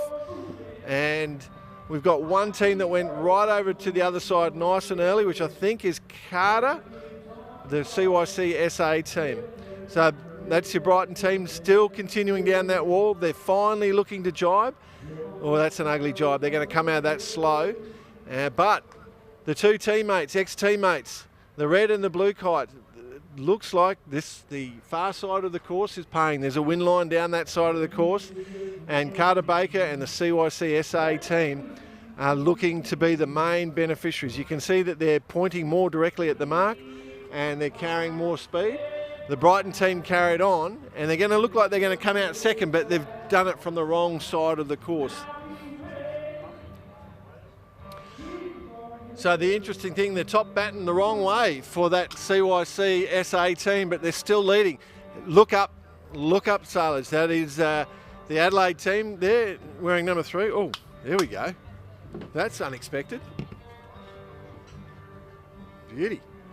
So So what's happened, Harry, is you've run off to get us some cold drinks, is that the CYC SA team, which is that red spinnaker in shot, they jibed out early and went over to that shore, and they've hooked a wind line and a knock, come back. Brighton Seacliff, the blue kite, that's not on shot yet, might be them on shot actually, went right into the corner as per usual and jibed out, but they were lifted as they came out. CYC SA now dropping their kite as they're about to round their mark, and they've got a great lead. And that is the Brighton Seacliff directly behind them with the blue spinnaker. Crikey. It's all happening here in Port Adelaide, Jordan. It's all Crikey. happening. Crikey. You're Steve Irwin. Well, you know, just channeling a few of my TV heroes while I'm here on the commentary. Yes. So. You mentioned that I live on I live on the Sunshine Coast. The Irwin family house, their house, their waterfront house that they don't tell anyone they've got, is about 4 houses around the corner from me. They tell you? Well, I look in, they're neighbours. So you see Robert and the team? Well, you see Russell Crowe and a few others pop up. Yeah, you do. Very nice, very nice. So what are we looking at here? Geez, they look a bit better closer to top of screen. So CYCSA, which is Carter Baker, went over there and they've stayed in pressure. I think that's Largs Bay down this side, at the bottom of screen. They look like they might just hook a little bit of pressure. I don't mind their position. They look like they're lifted at the moment and they're slightly knocked. The boat's going on the left mark. Yeah.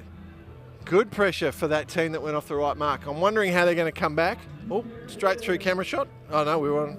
No, that's all good. We're still on the live shot here on, we just got to navigating a few people and things like that, but we're this drone shots are great. Credit to Kieran Cowley, our drone pilot. How good are drones? Oh, they've changed the world.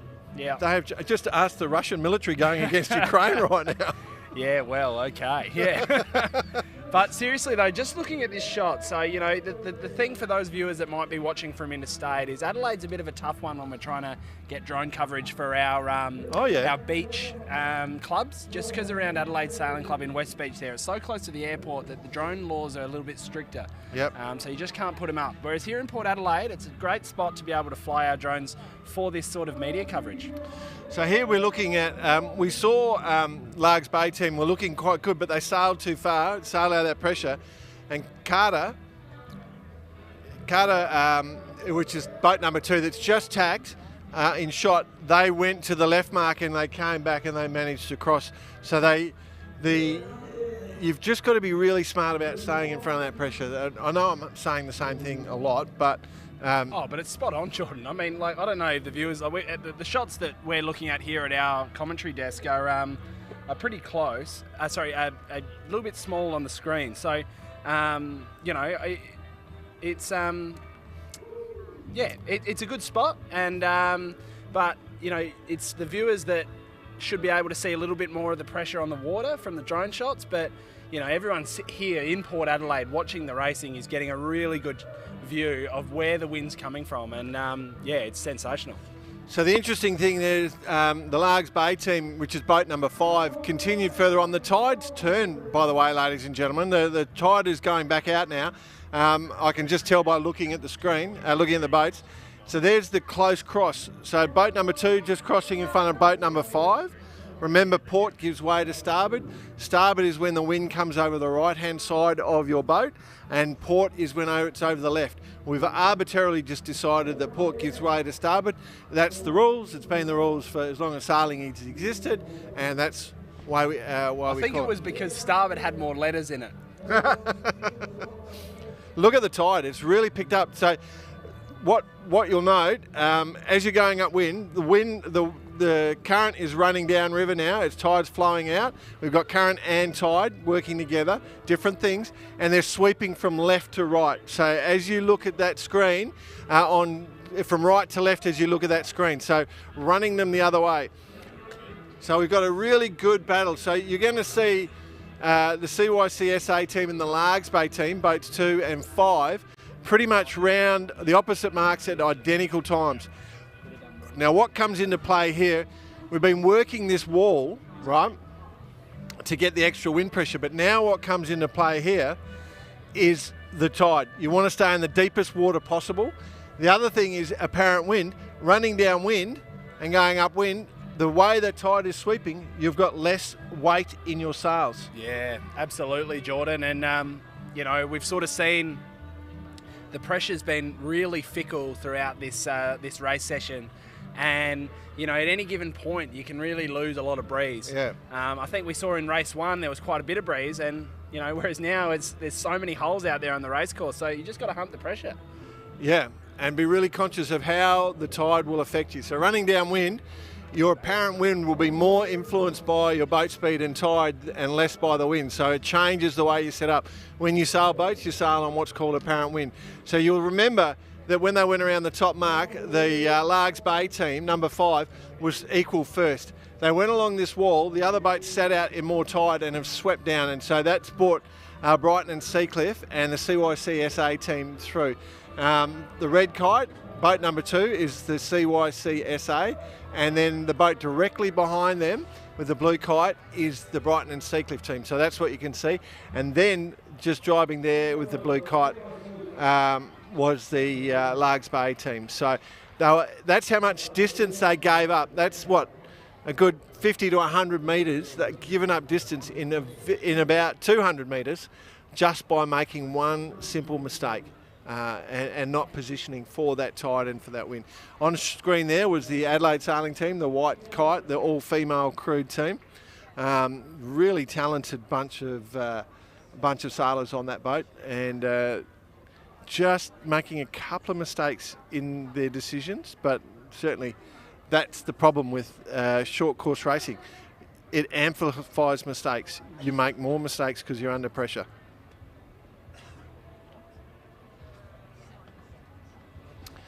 So there's a good battle. That lead continues. That's Brighton and Seacliff in the blue and CYC SA in the red. And you can see Brighton and Seacliff have cleverly jibed and put dirty air onto the CYC SA boat. They're inside overlapped and they're moving forward. At this stage, Brighton and Seacliff will lead around the bottom mark because they made that early jibe. So that was a mistake by the CYC SA team, and you can see the acceleration, jibed into pressure. The other boat has dirty air, and that's going to let that third place, that blue kite, come back in, the Largs Bay team. So there we go. Brighton and Seacliff dropping kite now. Now watch out to the right there, right of screen. You'll see another red spinnaker coming in. Now that team will have the opportunity, which should be Grange, I reckon. That team will have the opportunity to go the other mark and split, and could come back up into the front fleet of the fleet here. So Brighton and Seacliff, very clever jibe, took the air from the CYC SA team, and now are leading just by making that one little snap decision. And if you look at the blue spinnaker that's still on screen, they made the wrong decision with the way they went off that top mark coming here against the wall, which has been the favoured side, but things have changed, conditions have changed, and now they've dropped back to fourth. First to fourth in a few hundred metres. It's a tough sport, our sport, incredibly tough. Brighton and Seacliff, brilliant manoeuvre there, sailed out, tacked as soon as the other boat was starting to tack, and keep their bow forward on the other boats. They've stayed forward, so if it does knock, that doesn't bring the other boats into the lead. It doesn't let them cross them, so they can still stay in the lead when the other teams have to tack. You've got to be really understand how that works. But the Brighton and Seacliff team, they're knocking a little bit, but they've got good pressure and coming back. The other team out to the right, that was the red kite that came shooting from the back, which I think is Grange, have just tacked, and they look like they're going to come. Oh no, they're still going. But they look like they're going to come back into this quite hard. I think that they might have a chance of challenging for second here. Need a little knock to go back on. They look like they're lifted at the moment, so they can't tack. But the wind for those two boats in the lead looks slightly knocked, so that might come down to that third place boat. And they'll be able to tack back and go up and sail a shorter distance.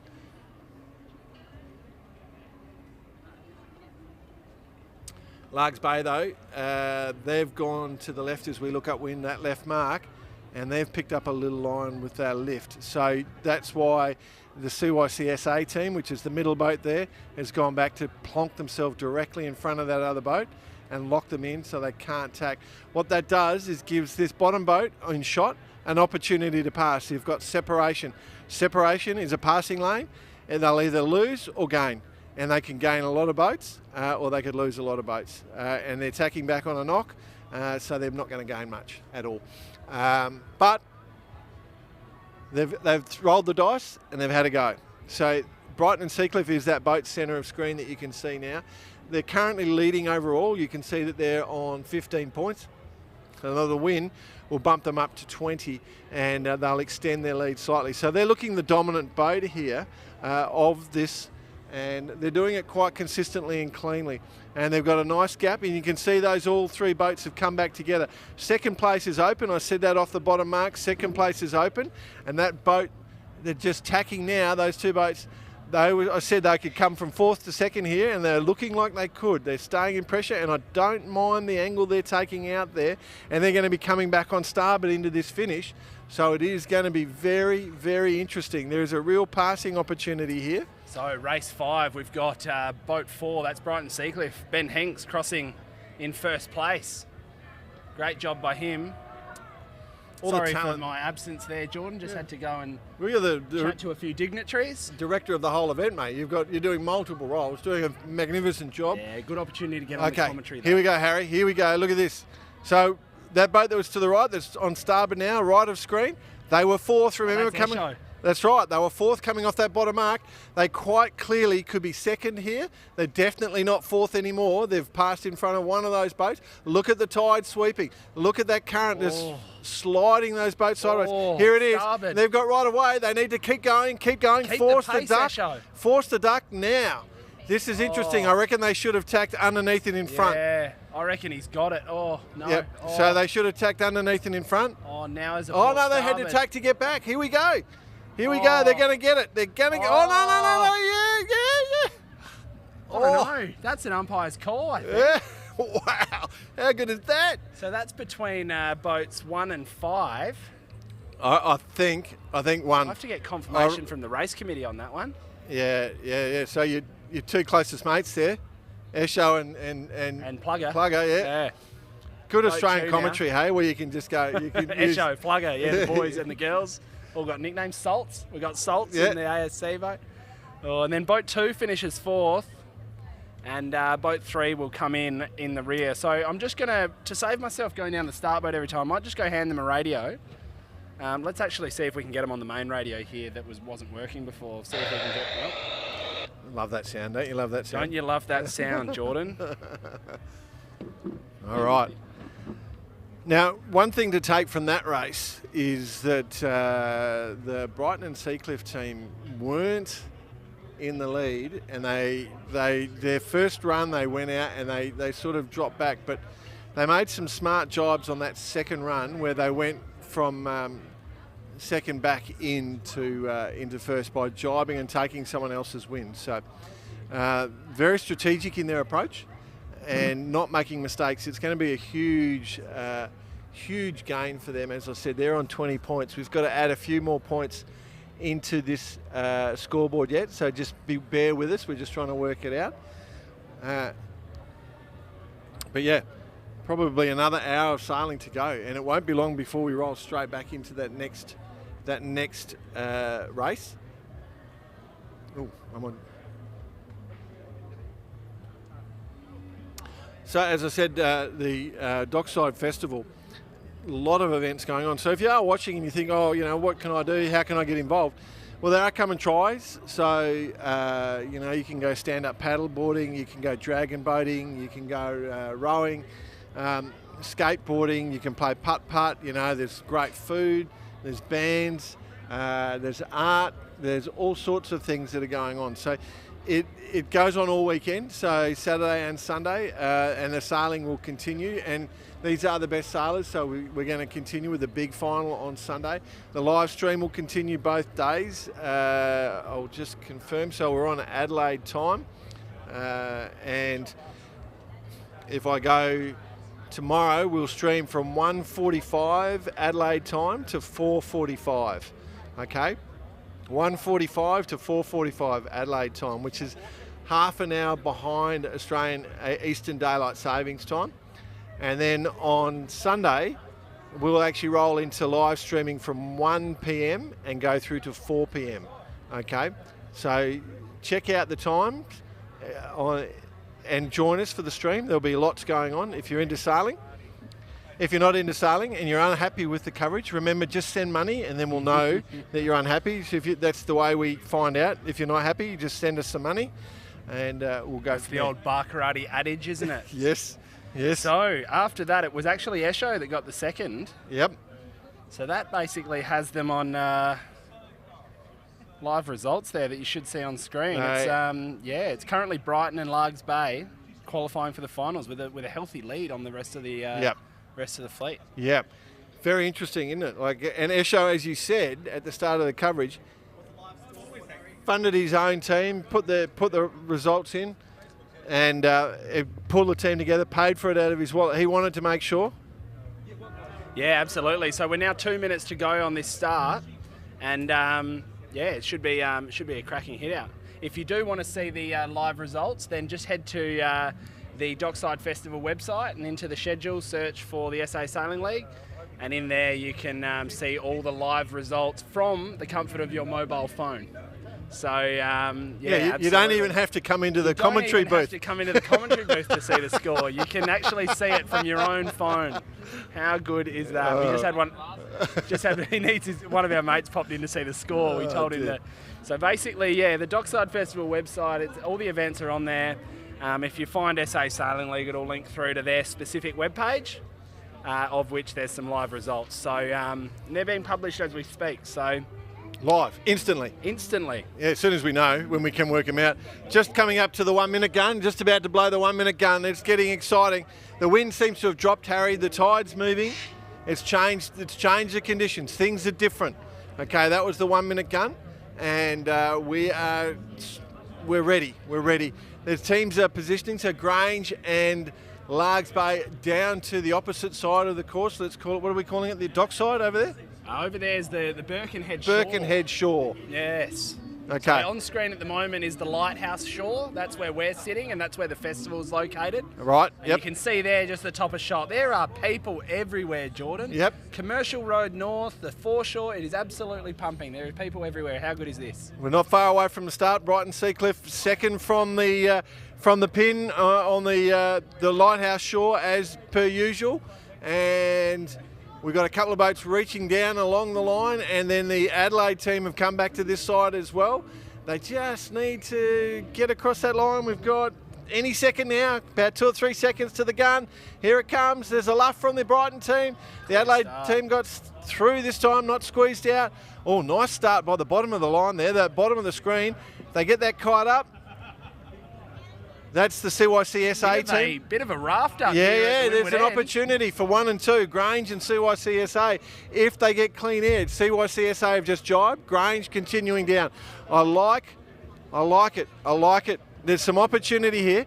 Grange can hold everyone up. The blue kite, CYCSA, can just accelerate. So who's that red kite that's disappeared off on the closest to furthest away from screen? That's Cruising Yacht Club of South Australia. Those little wind whisperers, they're just all over it.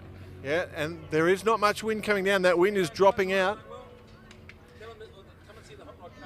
Yeah, we've got plenty happening here at Dockside Festival. Cars. We've got hot rod cars down at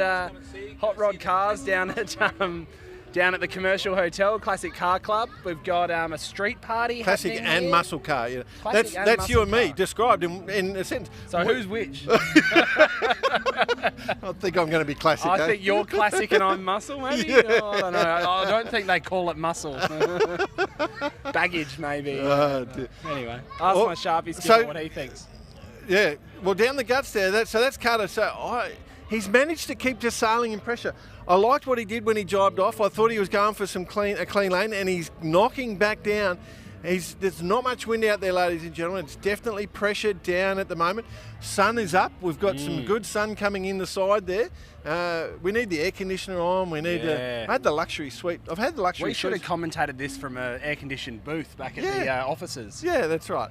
That's right. Oh, we're enjoying it though. Like, we're actually down here. We're getting the live music. Yeah, been really nice blues music on in the background. Yeah, no, we've got a great lineup of a lot of blues and soul bands. A few different sort of mixed bands here throughout the Dockside Festival. Our music coordinator Deborah Thorson has put together an incredible program of local music, all local music, and if you head to the website, you can actually see who's on each night and what's going on. There's plenty happening. So they're all on the Adelaide Brighton main stage. The Adelaide Brighton Cement main stage. Yeah. So the Adelaide Brighton Cement main stage, which is behind us, that's where all the action's happening. They've been a great supporter of this event. And and we've got just fantastic action here at the Maughan. So the SA two boats that went off the far side, the Birkenhead side of the line, are our two lead boats. So the red boat, CYCSA, and I'm pretty certain... Advantage side is changing, you reckon, Jordan? Well, yes, because conditions have changed. We've got the tide change, and I think that's Dale Geddes. I'm pretty certain that's boat number 1, the Grange team. Nice rounding, tight rounding here. Now they need to keep their speed. Don't oversheet, don't turn too hard, get the main in, let the jib come on slowly. And he's let himself have a little let in there for the other boat, so he's got his nose in. So you'll see Carter tack immediately. No, he's going to park it, Carter. He's going to hit the mark because the tide's flowing. He hasn't thought about this. Just gotten through. Oh, gee. But Dale's got to get the pace up, and he's got to get back. You know what? He's tacked onto a nice one, hasn't he? He has, because that's what I'm saying. Dale's like... Look at the game. He's just making game. Yeah. So Grange Sailing Club's tacking now. They're slow. They've given up that distance. And they've given up that Every distance they've sailed from the mark is distance they've given up from the lead. Just quietly, Jordan, how good does the inner port look here on this drone shot? Yeah. We're very lucky. I must admit, I'm very grateful to the Port Adelaide and Enfield Council for getting behind this whole event and putting this on. They're very passionate about their region. You know what this community reminds me of, having worked on this event now for about a year, and what this community here in the northwestern suburbs of Adelaide reminds me of? It is like, and everyone says Adelaide's the biggest country town in Australia. Oh, yeah. But Port Adelaide is just the epicentre of that. It's its own country community in a lot of ways. Everyone is all about supporting local, shopping local, and that's what this whole festival's all about, mate. So, just seeing the faces down here, the families, everyone either having a drink or listening to some music, it's all about having fun. And when I say families, I've seen dozens of prams coming past. This is fun for the whole family. Well, you've got a pram, haven't you? You're in that stage of life. Yeah, my little daughter, she turned 2 months Congratulations, yesterday. mate. So, it's been a whirlwind. Well done. Okay, so... Just for those watching, we are still monitoring Cruising Yacht Club South Australia. Remember, they did that sneaky little tack. Look how much distance they've gained. So we said that we think it's the Grange team was second. We said that every distance they sailed, that's team number 2 that's the lead boat, Cruising Yacht Club of South Australia. In really nice pressure, working along that shore now. Things have definitely changed. I think it's the change of tide. It's definitely affected things. Yeah, definitely. And the tide, obviously this is a river environment here with quite significant tidal movements. So, if the tide's running real hard, it can cause big impact through the middle there, can't it? Yeah, absolutely. So is this the finish, Jordan? I don't think so. Okay. We've got another lap to go. Jeez, it's hard to keep track, isn't it? You can't count to 2? Don't tell anyone. Oh, dear. Oh, dear. No. Oh, look at that nice little cover move. Okay, so I'm interested. They maybe weren't laying into that mark because I think that's an interesting... The fleet is really spread out here. Carter comes through. I think that is a... Yeah, it's definitely Carter. So what I think happened there, he was trying to lay into the mark. This will be interesting. We've got a boat tacking and a boat bearing away. Yeah, and he was trying to lay into the mark, but the tide got him, so he went back to the other side. How good was that set? Oh, my That was just Lord. ripped it. That was pro. These kids are coming into their own. They could not be more... Jibe, set, everything happened at once, and it just popped. Just like to mention that the average age on this boat is somewhere around the vicinity of 16. Wow. 16 or something like that. There is Sailor Cowan's 14 years old. Got Murphy on there, who's about 15 or 16. Sailor Cowan. I love it. And then Carter Baker on the helm is 17, I think. Yeah. And who their fourth is, I'm not 100% sure. I can just double check that my was a rip spreadsheet snorter here. set. That was exactly what you want. As a coach, seeing stuff like that it just makes you very proud. You know? And of course Thomas Gordon, who's only about 19 years old. TG. So, TG, yeah. Yeah. Thank God it's Thomas Gordon. And here's our mate Plugger in second. So just on that CYC team, we're pumped about the CYC team, but looking at the scoreboard there, they're currently sitting 4th overall on overall scores. They've got a lot of work to do to catch up to Largs Bay. Oh, they've just dropped out of pressure too. They've sailed straight into a hole. The top of their main's not working. If you look at, you'll see boat 2, they've just fixed it now, but they sailed into a hole and everything was not working. The Adelaide Sailing Club team have having a shocker. Brighton Seacliff had their first week race. They're a long way back here. Yeah. Yeah, wow. Oh, that could even up the standings as well. Because both Largs Bay and Brighton, now 2 event leaders. Correct. Stadium racing. Are out the back door. Intense short course racing. Only have to do that twice and bang, you're out of the finals. And you know the interesting thing, those 2 lead boats, they do not have to worry about anyone else because the boats behind are in a massive hole. Their kites aren't flying, just starting to get them flying now. So Brighton Seacliff have been very clever there. They've kept moving their boat, no manoeuvres, moved through the light area, and now they've popped up to 3rd. But they're so far back, I don't think they'll ever get back up into 2nd or 1st. Tell you what, Jordan, the crowd is building down here in Port Adelaide. Oh, Everyone's you're a come promoter, down. aren't you? Oh, well, you know, you got to be, don't you? But it is. It's good. I love it. You know what's the other thing that's really interesting? It's a young crowd. It's a young crowd. A lot of families, as you said. Okay, Young there's families, a lovely set. The young Adelaide people. Adelaide I reckon just quietly though. Oh yeah, sorry. Good set here by Adelaide. They do have a bit of catching up to do. They're on 11 points. Oh, they've got not the jib fantastic there by Adelaide. They've had a 3rd, a 2nd, a 4th, a 5th, and a 5th. So those 2 5ths have really punished them. I think they're going for another 5th. At the moment, they're sitting in 5th. Correct? Yeah, they're getting frustrated. So there's our leader. I should say, on the left of screen. Yep.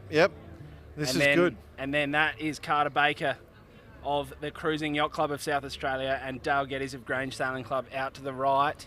Port starboard coming up. Blue Kite has starboard right away. Yeah. Okay. Jeez. A little bit close for comfort there, The intensity, hey?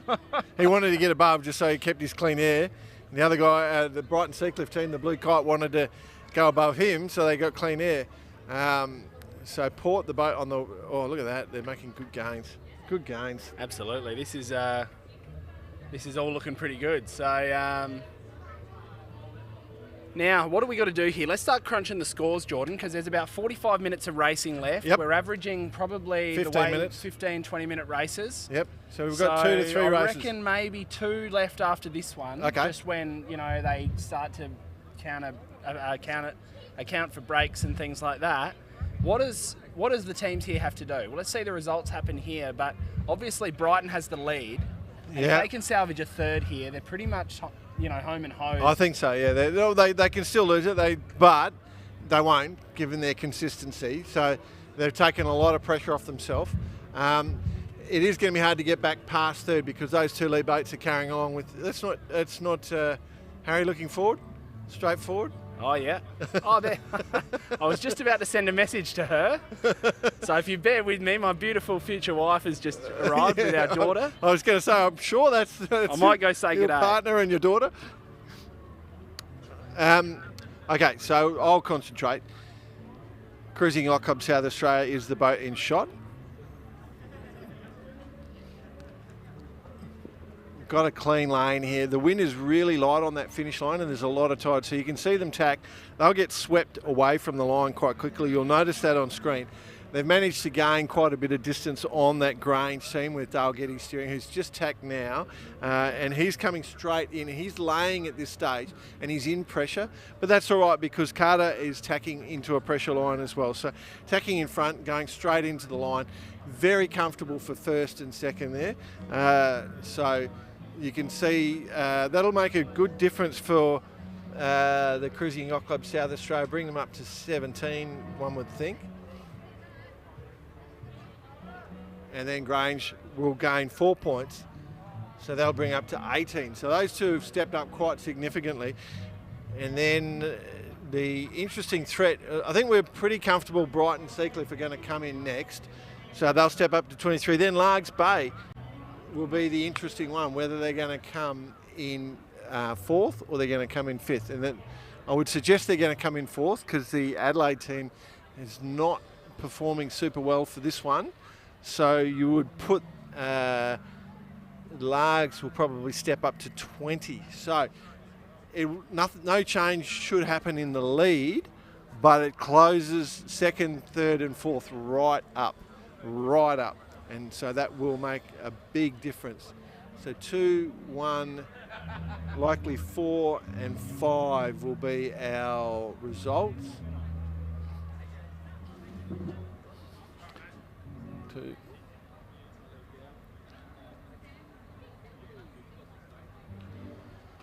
Yep, so Brighton Seacliff now, boat number 4 is the one just going through the line.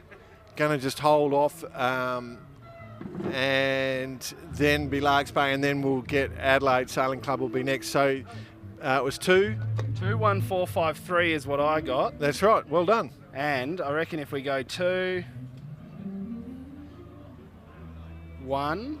We just have to be careful because 3 is a long way back, so may not actually finish. Oh, but they get an on-course finish, Jordan.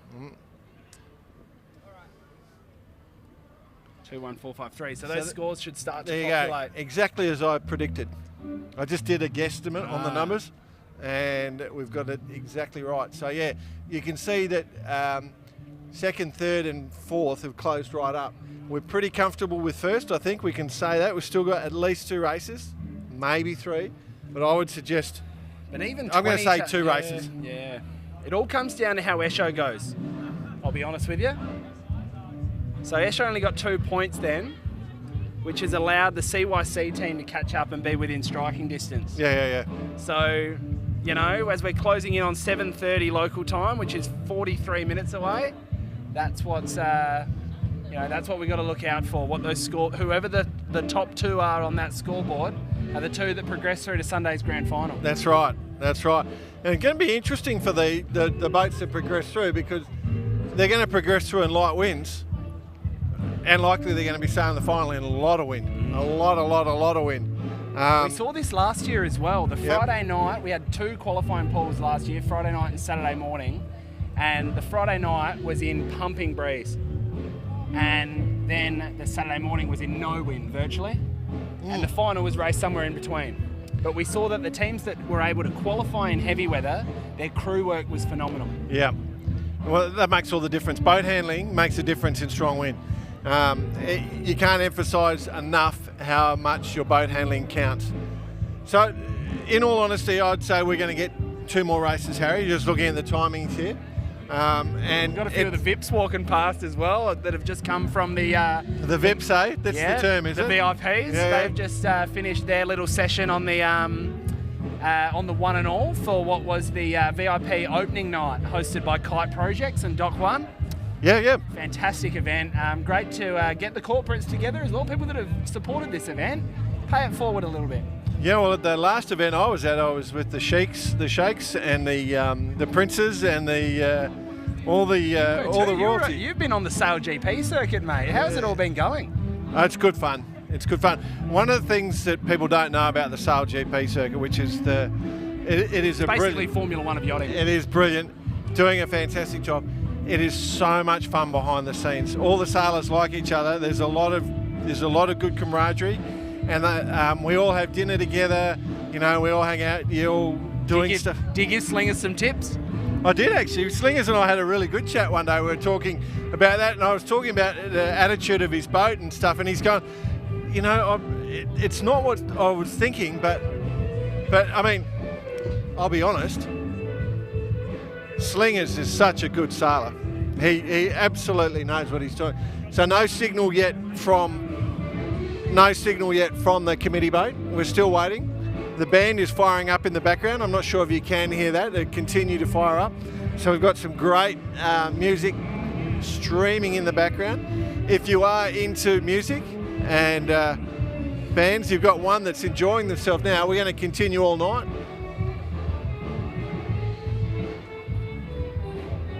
Still no signal from the committee boat, so there's no way we'll get 3 races in now. They're worried about the wind, I think. Just having a look, the wind changed direction too much. They haven't had to move the course at all. There it is. There's our signal. Didn't hear it because of the band, but the signal is up. We've got 3 minutes to a start. So the way the sailing instructions are written, it's a warning signal and a P flag, the 3-minute gun. So for those who understand the rules, the racing rules kick in when the P flag is flown. And so just to understand, coal regs apply when you're outside of that. And now we're into sailing regulation. So we are 3 minutes to a start, and the wind is definitely lightening out. We're going to have very difficult conditions to finish off 2 more races. So boat number 1, Grange Sailing Club. Boat number 2, the Team 3 of the Cruising Yacht Club of South Australia. Boat 3 is the Adelaide Sailing Club Team number 1. Boat 4 is the Brighton Seacliff Team number 2. And boat 5 is Largs Bay Sailing Club number 2. Now, just before we go into the rest of the sequence here, Jordan, now Sammy, if he's in the production booth, I should say, if he can get us a look at the band here, we've got this band that have just come in at the last minute, I should say, to save the weekend. So have a look on stage here. I'll get you these guys' details, because these guys effectively saved the event, might I add. Really? And it's been absolutely fantastic. Unfortunately, we had a late withdrawal due to COVID for our headliner tonight, which was going to be Kings and Associates. Another fantastic. I thought that was Jason Clark. But this team, this band right now is called Brotherhood of Love. And I tell you what, they absolutely love that soul, that blues. Yeah, me too. On the Adelaide Brighton cement main stage. That's it, yep. And they are doing an incredible job. So if you're not down in Port Adelaide, if you're sitting at home, you're on the couch watching the sailing, I tell you what, now there is tomorrow. no better time than right now or tomorrow or Sunday to get on down to Port Adelaide, experience the Dockside Festival. So we better head back to the sailing. We are within 1 minute now. Yep, correct. Coming into the final minute of the race. Maughan Team Ford, SA Sailors League. The second last race is our guest of the day for the qualifying round 1. Maughan Team Ford. It's race 7 now. Yep. Spence. The iconic brand in South Australia for motor vehicles, and Maughan Team doing a great job. So the team at Maughan Team. The team at Maughan Team.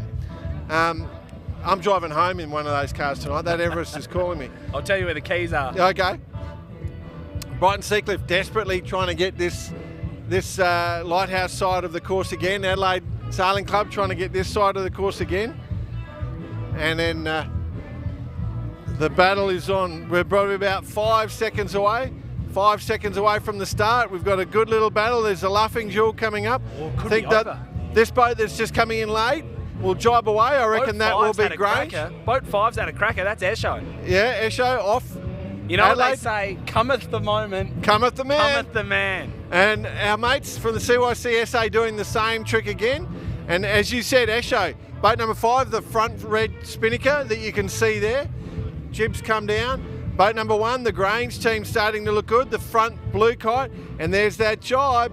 There's that jibe. I expected that jibe to come soon. It looks unfavourable, but Cardo Baker has done that quite a bit lately. Absolutely fantastic racing there to start race 7 of qualifying Pool A here at the Maughan Team SA Sailing League. And 2 boats on screen now. That's our race. That's the Grange team, and then jibing out is the second place there of the Largs Bay Sailing Club. Drone shots now looking sensational, and the fleet's just a little bit compressed on that shore side. Yeah, no wind. Wind's definitely down. They're coming out of there lifted, and you can see that the CYCSA team, I didn't think they did a good one, but they've got a long jibe now with pressure and a knock, so they've actually nailed it, absolutely nailed it. And so they're just sliding down. Oh, bad jibe on the Largs Bay team. That's not what they wanted. Escher, he can't afford that. He really can't afford a bad jibe when he's sitting second on a knife's edge to... It's actually the Grange Sailing Club there sitting in third, I should say, and then CYC in fourth. So that scores 18 and 17. So I tell you what, they are closing in. He can hear footsteps behind him, Escher. Yeah, he's nervous.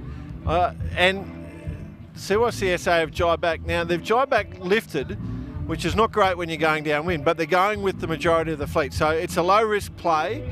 I think that'd be Brighton Seacliff on the in the blue spinnaker that's just continuing to slide along that rock wall. You don't see them at the moment, but there, that blue kite to the left of screen. Geez, the pressure's really died down, hasn't it? It died down, and I reckon we're going to get less for the next race. I feel like we're just, the band is sucking the wind in. They're drawing the wind in. All the hot air in this place is coming out of the speakers. I love it. Sensational, isn't it? Man, they're into it. They're clearly three mates having a good time. Brotherhood of love. The good thing about this weekend is that this is the only time the band noise will drown out the commentary. But we've set up our broadcast for the next couple of days to really work around the whole program that we've got as part of the Dockside Festival. Okay. So the bottom of screen there, or the right of screen, is Cruising Yacht Club South Australia. So Carter Baker started down to the Birkenhead side of the course, as we call it, the far side as we're watching. Or the right-hand side as you're looking, and jibed out and stayed out. And then you've got Brighton and Seacliff, and I think Grange are the two blue spinnakers coming down. The white kite is the Adelaide Sailing Club, and then another red spinnaker, which would be Esho, I reckon, the red kite. Yes. And he can't afford hero a bad to zero one. again. Let's see if he can go from zero to hero. Well, he's not badly placed, I'll be honest, but I don't think he's going to get there. I reckon he was going to end up in fourth, but he's carrying pressure down. So we just got to think about this though. Esho is the race here is between Largs Bay Sailing Club, Stephen Eshman, aka Esho in boat 5, and also the Grange Sailing Club, boat 1 with Dale Geddes on the helm. So that's really where the race is. Plugger needs to claw back 2 points. Yeah. But then just behind that, we've also got the youngsters from the CYC SA, another further point behind that. Yeah, well, that's Dale rounding, number 1, boat number 1 on the left, that left mark as you're looking at the screen. And then look at the first boat that went around that right mark, just pointing straight back up and sailing in pressure. So you'd have to think that right-hand side looks good at the moment. It looks really good at the moment. Dale's done it again. He's not tacking on a bad one. Yes. He's waiting too long. And this could punish him very here on difficult a port starboard. Look at this. Very difficult attack in light winds. Yeah. And he's given up every Isn't bit it of... just you push the tiller away from the water? You got to use your body weight. Here in our glass house, isn't it? Yeah. But yeah, look at them. All those 3 boats that went to the other mark, streaming upwind with pressure and height. Far out. Sailing's a tough sport. It's like I try to describe it to friends. It's a technical sport, like car racing. It's a technical sport, but the only difference is you don't know which way the racetrack goes when you go around the corner. Like you're always trying to work out where the racetrack is, but you don't actually know where the racetrack is. It's like if the Formula 1 cars started and had 6 roads to choose. That's it, exactly what it is. And you don't know where they're all going to end up. So you got to make a decision based on the information that you see. So, what a shot. That's a great shot. So Dale is the boat moving up the centre of screen there. The other boats, he's looking not too bad, but he's given up a bit of distance. I think he'll manage to stay second at the moment. Is this the finish or we got one more? No, one more. Brighton Seacliff coming back knocked. So those boats that are on screen now, they're on starboard tack, extremely knocked.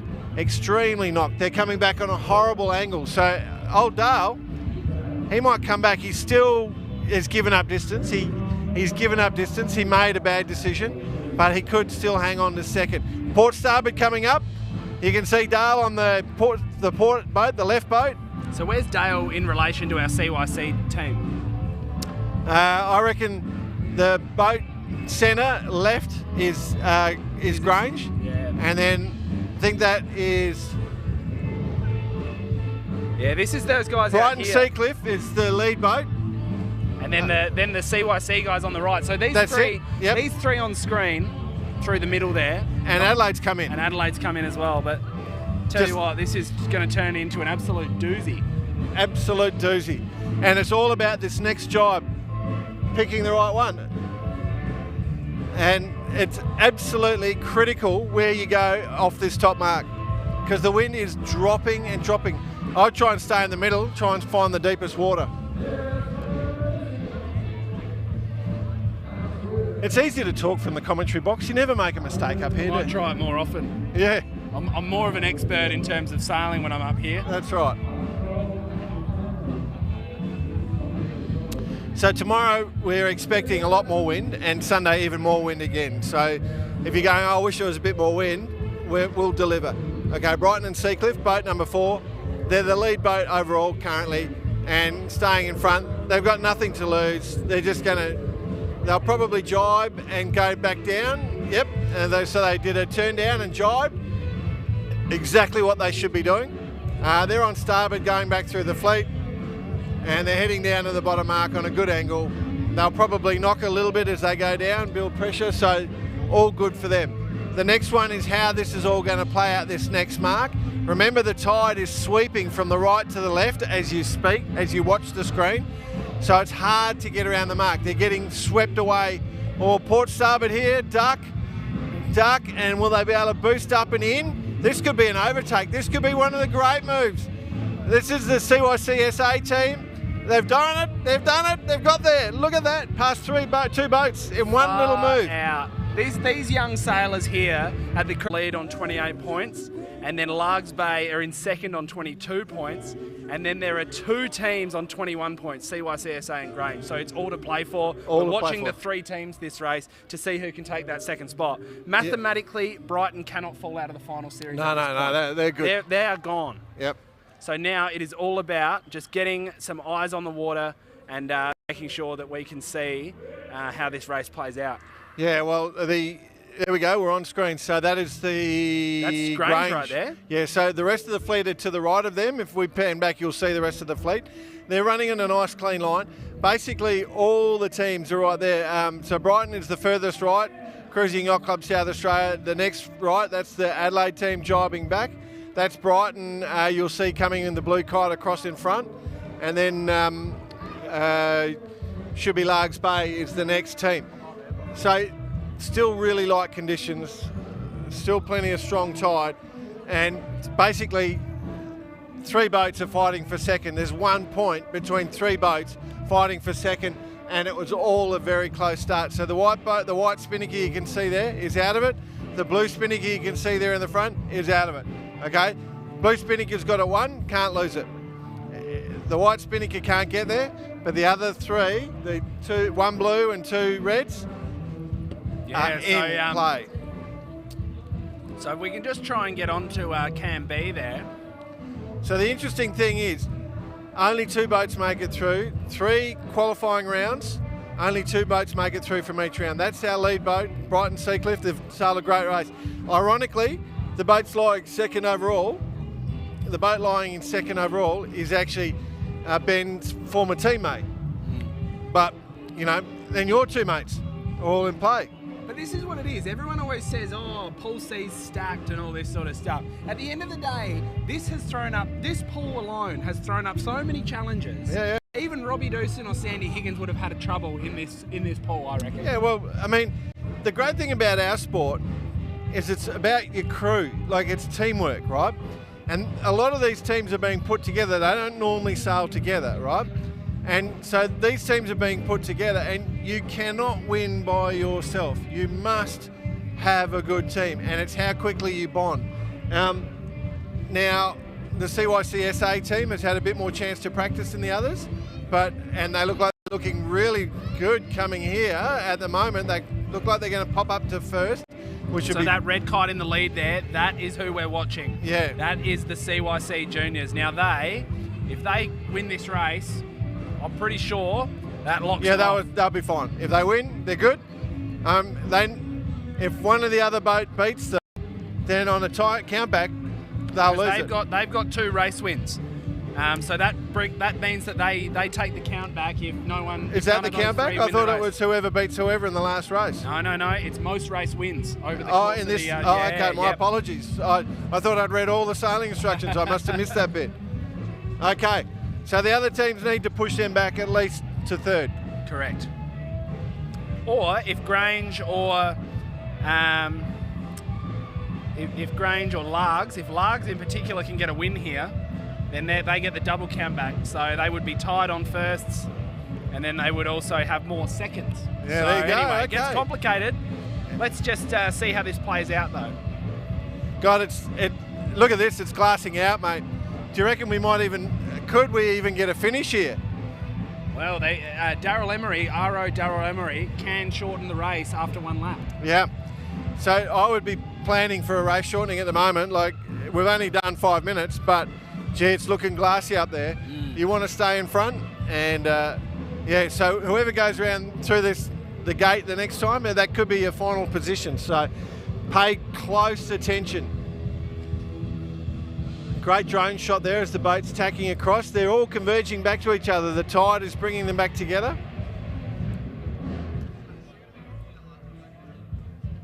Brighton Seacliff coming across on starboard.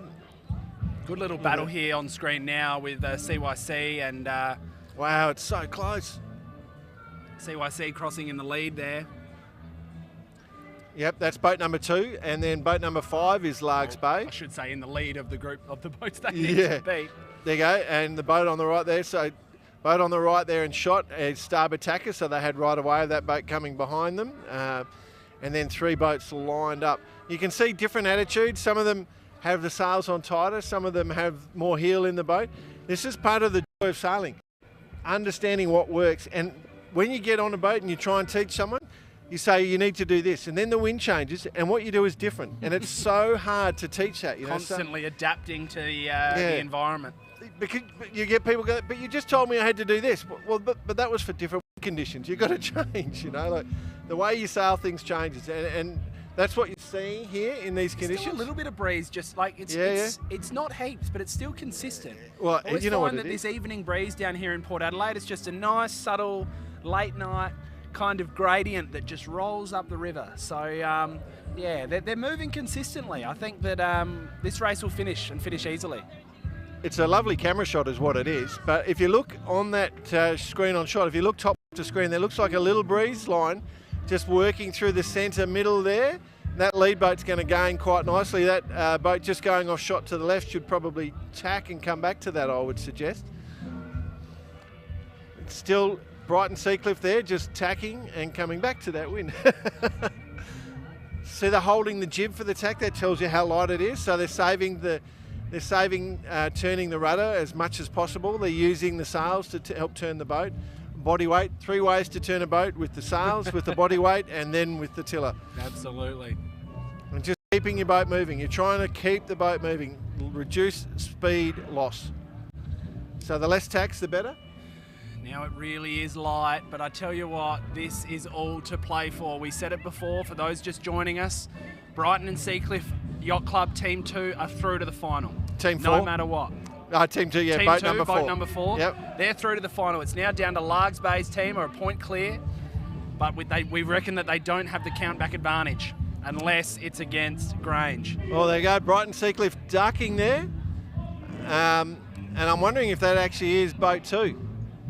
It is. There it is. Again, Carter Baker and Ben Hinks, former teammates, now adversaries. If these two can get through to the final, we have a serious race on our hands come Sunday. Yeah, that's great. Great performance. Good to see youngsters coming through. As you said, the average age probably only 16 or 17 on Carter Baker's boat. It's fantastic to see. Light wind does favour the smaller, the youngsters. It does definitely come to play, but it should also favour the female team as well. They're just, look at the 4 boats all lined up tight. Look at that battle. So there you go. 4, 2, 5 and 1. A tight one here. He's not laying it either, Carter. Yeah. He's going to have to flop over, and then he's going to be boxed out. Well, yeah, unless he comes across to this side, but then the tide will sweep him underneath. So I'll be very intrigued. So you'd think Brighton and Seacliff will tack. Well, Carter's expecting, so he's allowed to luff, head to wind. He can't tack unless the other boat tacks. There you go. So there's the tack. So Brighton Seacliff back to the lead. They were going to get swept past that mark. Good smart play from Carter there. He was going to give up the position, but he could have been forced across the other way. But by luffing, he made the other boat tack. So at least he stayed close. Yeah, and honestly, like you said, Carter's not racing Ben here. No. He doesn't need to get engaged with a battle with the winner. That's All right. he needs to do is keep his nose clean, stay clear of Grange, who are in 3rd, and stay clear of Largs Bay, who are in 4th, and then he's home and hose, and he's into the final. Nice jibe too. They jibed first and got heading straight down to the mark first. They have created a bit of separation. Now the Brighton team needs to look up. They've both got their top battens the wrong way. Does my head in. No bang on in this sort of condition, so the top batten won't pop. Just streaming down. Tell you what, this will get really interesting. It is getting very If Carter finishes second and Esho finishes third, Esho will get through on a quadruple countback. I'm not lying to you. Just because he's got more thirds, and Carter unfortunately has a couple of lasts, which is what's going to rule him out. There we go. Consistency. So, we talked about but it. Esho's in no pressure here. He's against the wharf and his kite's falling out of the sky. Bloody hell. It is all happening here in Port Adelaide, and I tell you what, this is going to come right down to the wire. This is fantastic. So it looks like Baker is clearing out nicely. Nice little smart move. Forced the tack, followed the guy around, jibed straight away, got into pressure. He played it really smartly. Really nice move. Esho is coming off there. I think he's locking in 4th or 5th at the moment. He's jibing back. But also, let's look at Carter again. Dropping out of pressure. The race win will stitch it up for him. If he can just get the lead, no problems. Yeah. Looks like the one on all's pulling out sail. They're going to join the race. Wow, this is just... Oh, we're going to run out of time here. Oh, it's all right. You can start the race before. No, but we've got 25-minute time limit, right? We've been coming up to 14 or 13 or 14 minutes. I think we still get an on-course finish. I'll confirm that with the Okay. It's the last mark. Positions around the last mark. Yeah, that's right. Yeah. I'm interested. There's that big Sammy Reid walking past. Oh, there he is, the contender king himself, Sammy Reid. Great to see him. Too tall for his own boots, Dan. He is. Very tall man. All right, so Carter going back, the CYC SA team, that's the red spinnaker on shot. Brighton and Seacliff is the blue spinnaker. So they've been the dominant boats. You would think they have, and yet Largs Bay is in second. Carter still had 2 last places. Yeah. So, the consistency's missing. Let's look at the most consistent team. Brighton Seacliff. Yeah, Straight three wins and 2 seconds out of their 7 races. So, and no last places. Yep. So you'd be happy with that if you were Ben Hanks. Yeah, 100%. What a shot here, just at that drone. You can see that kite's got so much sag in it. Yeah, there's really not a great deal of wind out there. Not drawing, they're relying on the tide a lot, yep. Doing a great job to keep it alive. And sail that angle as well. They're right on the edge there. That's the skill of sailing, being able to sail that. Geez, more and more people coming down, Harry. You must be pretty happy, mate. Yeah, and it's also good to see a lot of faces you don't know. And that tells you that this has gotten out in the community. And it's not just your mates coming down to pat you on the back. Yeah. It's everyone from the local communities coming down to be part of it. Some good mullets on the way down here. Oh, yeah. You know I love talking about mullets. There's a couple out here in the crowd. Yeah. Dressed to the nines, but have a mullet. It's kind of an oxymoron. Yeah, well, that's right. Okay, we're getting to this bottom mark. The kite early is down. drop there from early the CYC drop. guys. But they're going to set up for a nice turn, so that they roll the boat here. Watch them roll the boat. The crew will stay to this side. Short break. That's good. We'll get a nice quiet commentary as we come in. There we go, rolling the boat. And heading back up. Okay, so the split is on. I think Brighton Seacliff are going to come out quite nicely on this. But what do you do? Have you done the sums if you Carter Baker? Where's Esho at? Esho is on the red kite there, I reckon. And Granger's in the mix too, but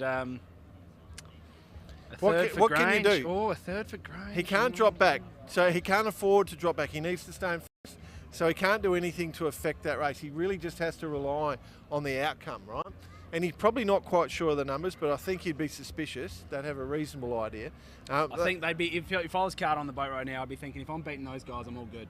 But you remember, these guys don't have access to the same results that we do, so they probably don't know. They can't have their phone on the boat. So, I don't think they actually know where they're at. They'll be coming ashore to be told whether they're in or out.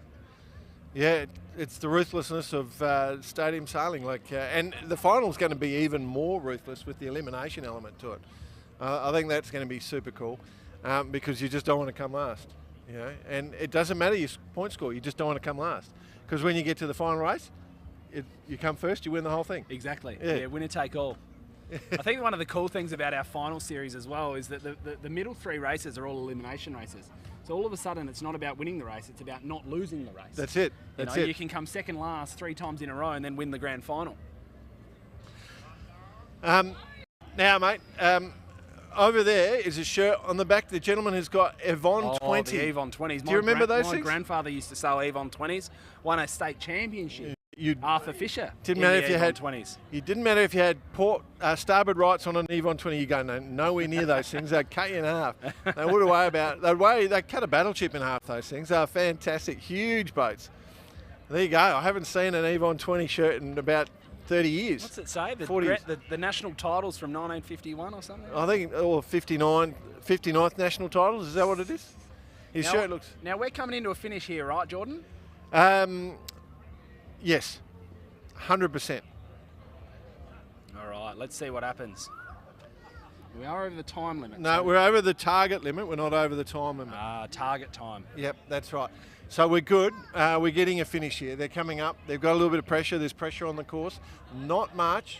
And they're working against the side. So we've still got a good few minutes of action. Brighton and Seacliff moving forward here. We could have a new leader. Oh, we could have a triple count back again. Yes, it's on. It's on. This is. I have no idea who's going to make it into the final. The heart is in the throat. I can confirm. In the throat. All happening. Okay, so there's the scores on the screen. So Larks Bay 22, Brighton and Seacliff is 28. We know that. Adelaide. Oh, I can't even read that. So Adelaide 13. And then CYCSA 21 and Grange 21. So that's 1 point for the, and there's second makes it through to the final. First and second go through to the final. 1 point in it. Closing in on the finish line here. It looks like Brighton and Seacliff are going to win this race. That's changed everything. It changes so much. It's all about where is Esho. Where's Esho? I told you in the start of this broadcast. Isn't that what you again. Those Escher paintings? Remember those Escher?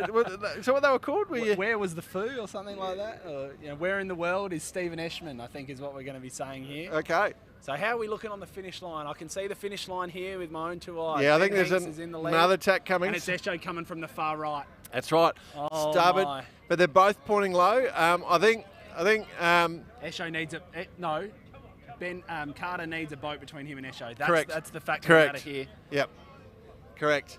And by letting Brighton Seacliff through, that's cost them. And I don't think he's going to be. And he's tacked. Carter's tacked on Esho, so he thinks it's still all to play for. I think I've miscalculated this whole thing. Right. Okay. Because I just looked at it, and CYC has more wins than Largs Bay. There you go. Okay. So they'll be through if they come. Well, they're doing a tight cut, and there's no wind. This is a song about. Lovely song. All right, so let's start punching in our results here. Race 8. Yep. Have you got a hooter yet for boat 4? As near as, yep. There it is. So their scores will update soon. Ben Hanks and his team has qualified. Guaranteed into the final. Yep. Great job there by the Brighton and Seacliff team with a whopping score of 33 points. I think they'll end up with in a second. Okay. Carter can't lose second here in terms of this race. It's too well placed. He's going to attack straight on to Esho there. Esho's gone back with a really tight main. That's going to kill your boat speed in light winds. Oh, let your leech off, mate. Let your leech off. That's just putting the brakes on. He might actually let another boat into play here. Look at him go sideways. Look how hard his leech is on that boat in the middle of the screen. Lordy. So they're not looking up. That's putting the brakes on the boat. That's too much sheet. As opposed to Traveller. So they pull the boom in with the Traveller. Yeah. He's got the sheet giving it too much. You need soft sails in light winds. So we've just seen that Carter Baker has gone through. I think that solidifies it. The CYC3 team, the juniors, are pretty much through to the final. Okay, so we've just punched that in and their score should update any second. Yeah, Esho's lucky he's got soft jib because he's killing it on the main there. Okay, so Largs Bay, Stephen Eschman and his team will cross the line in third and we go into the countback. Is that right? No, I think the juniors have it. The juniors have it. I mistook. They actually have an extra race win than Esho. The youth.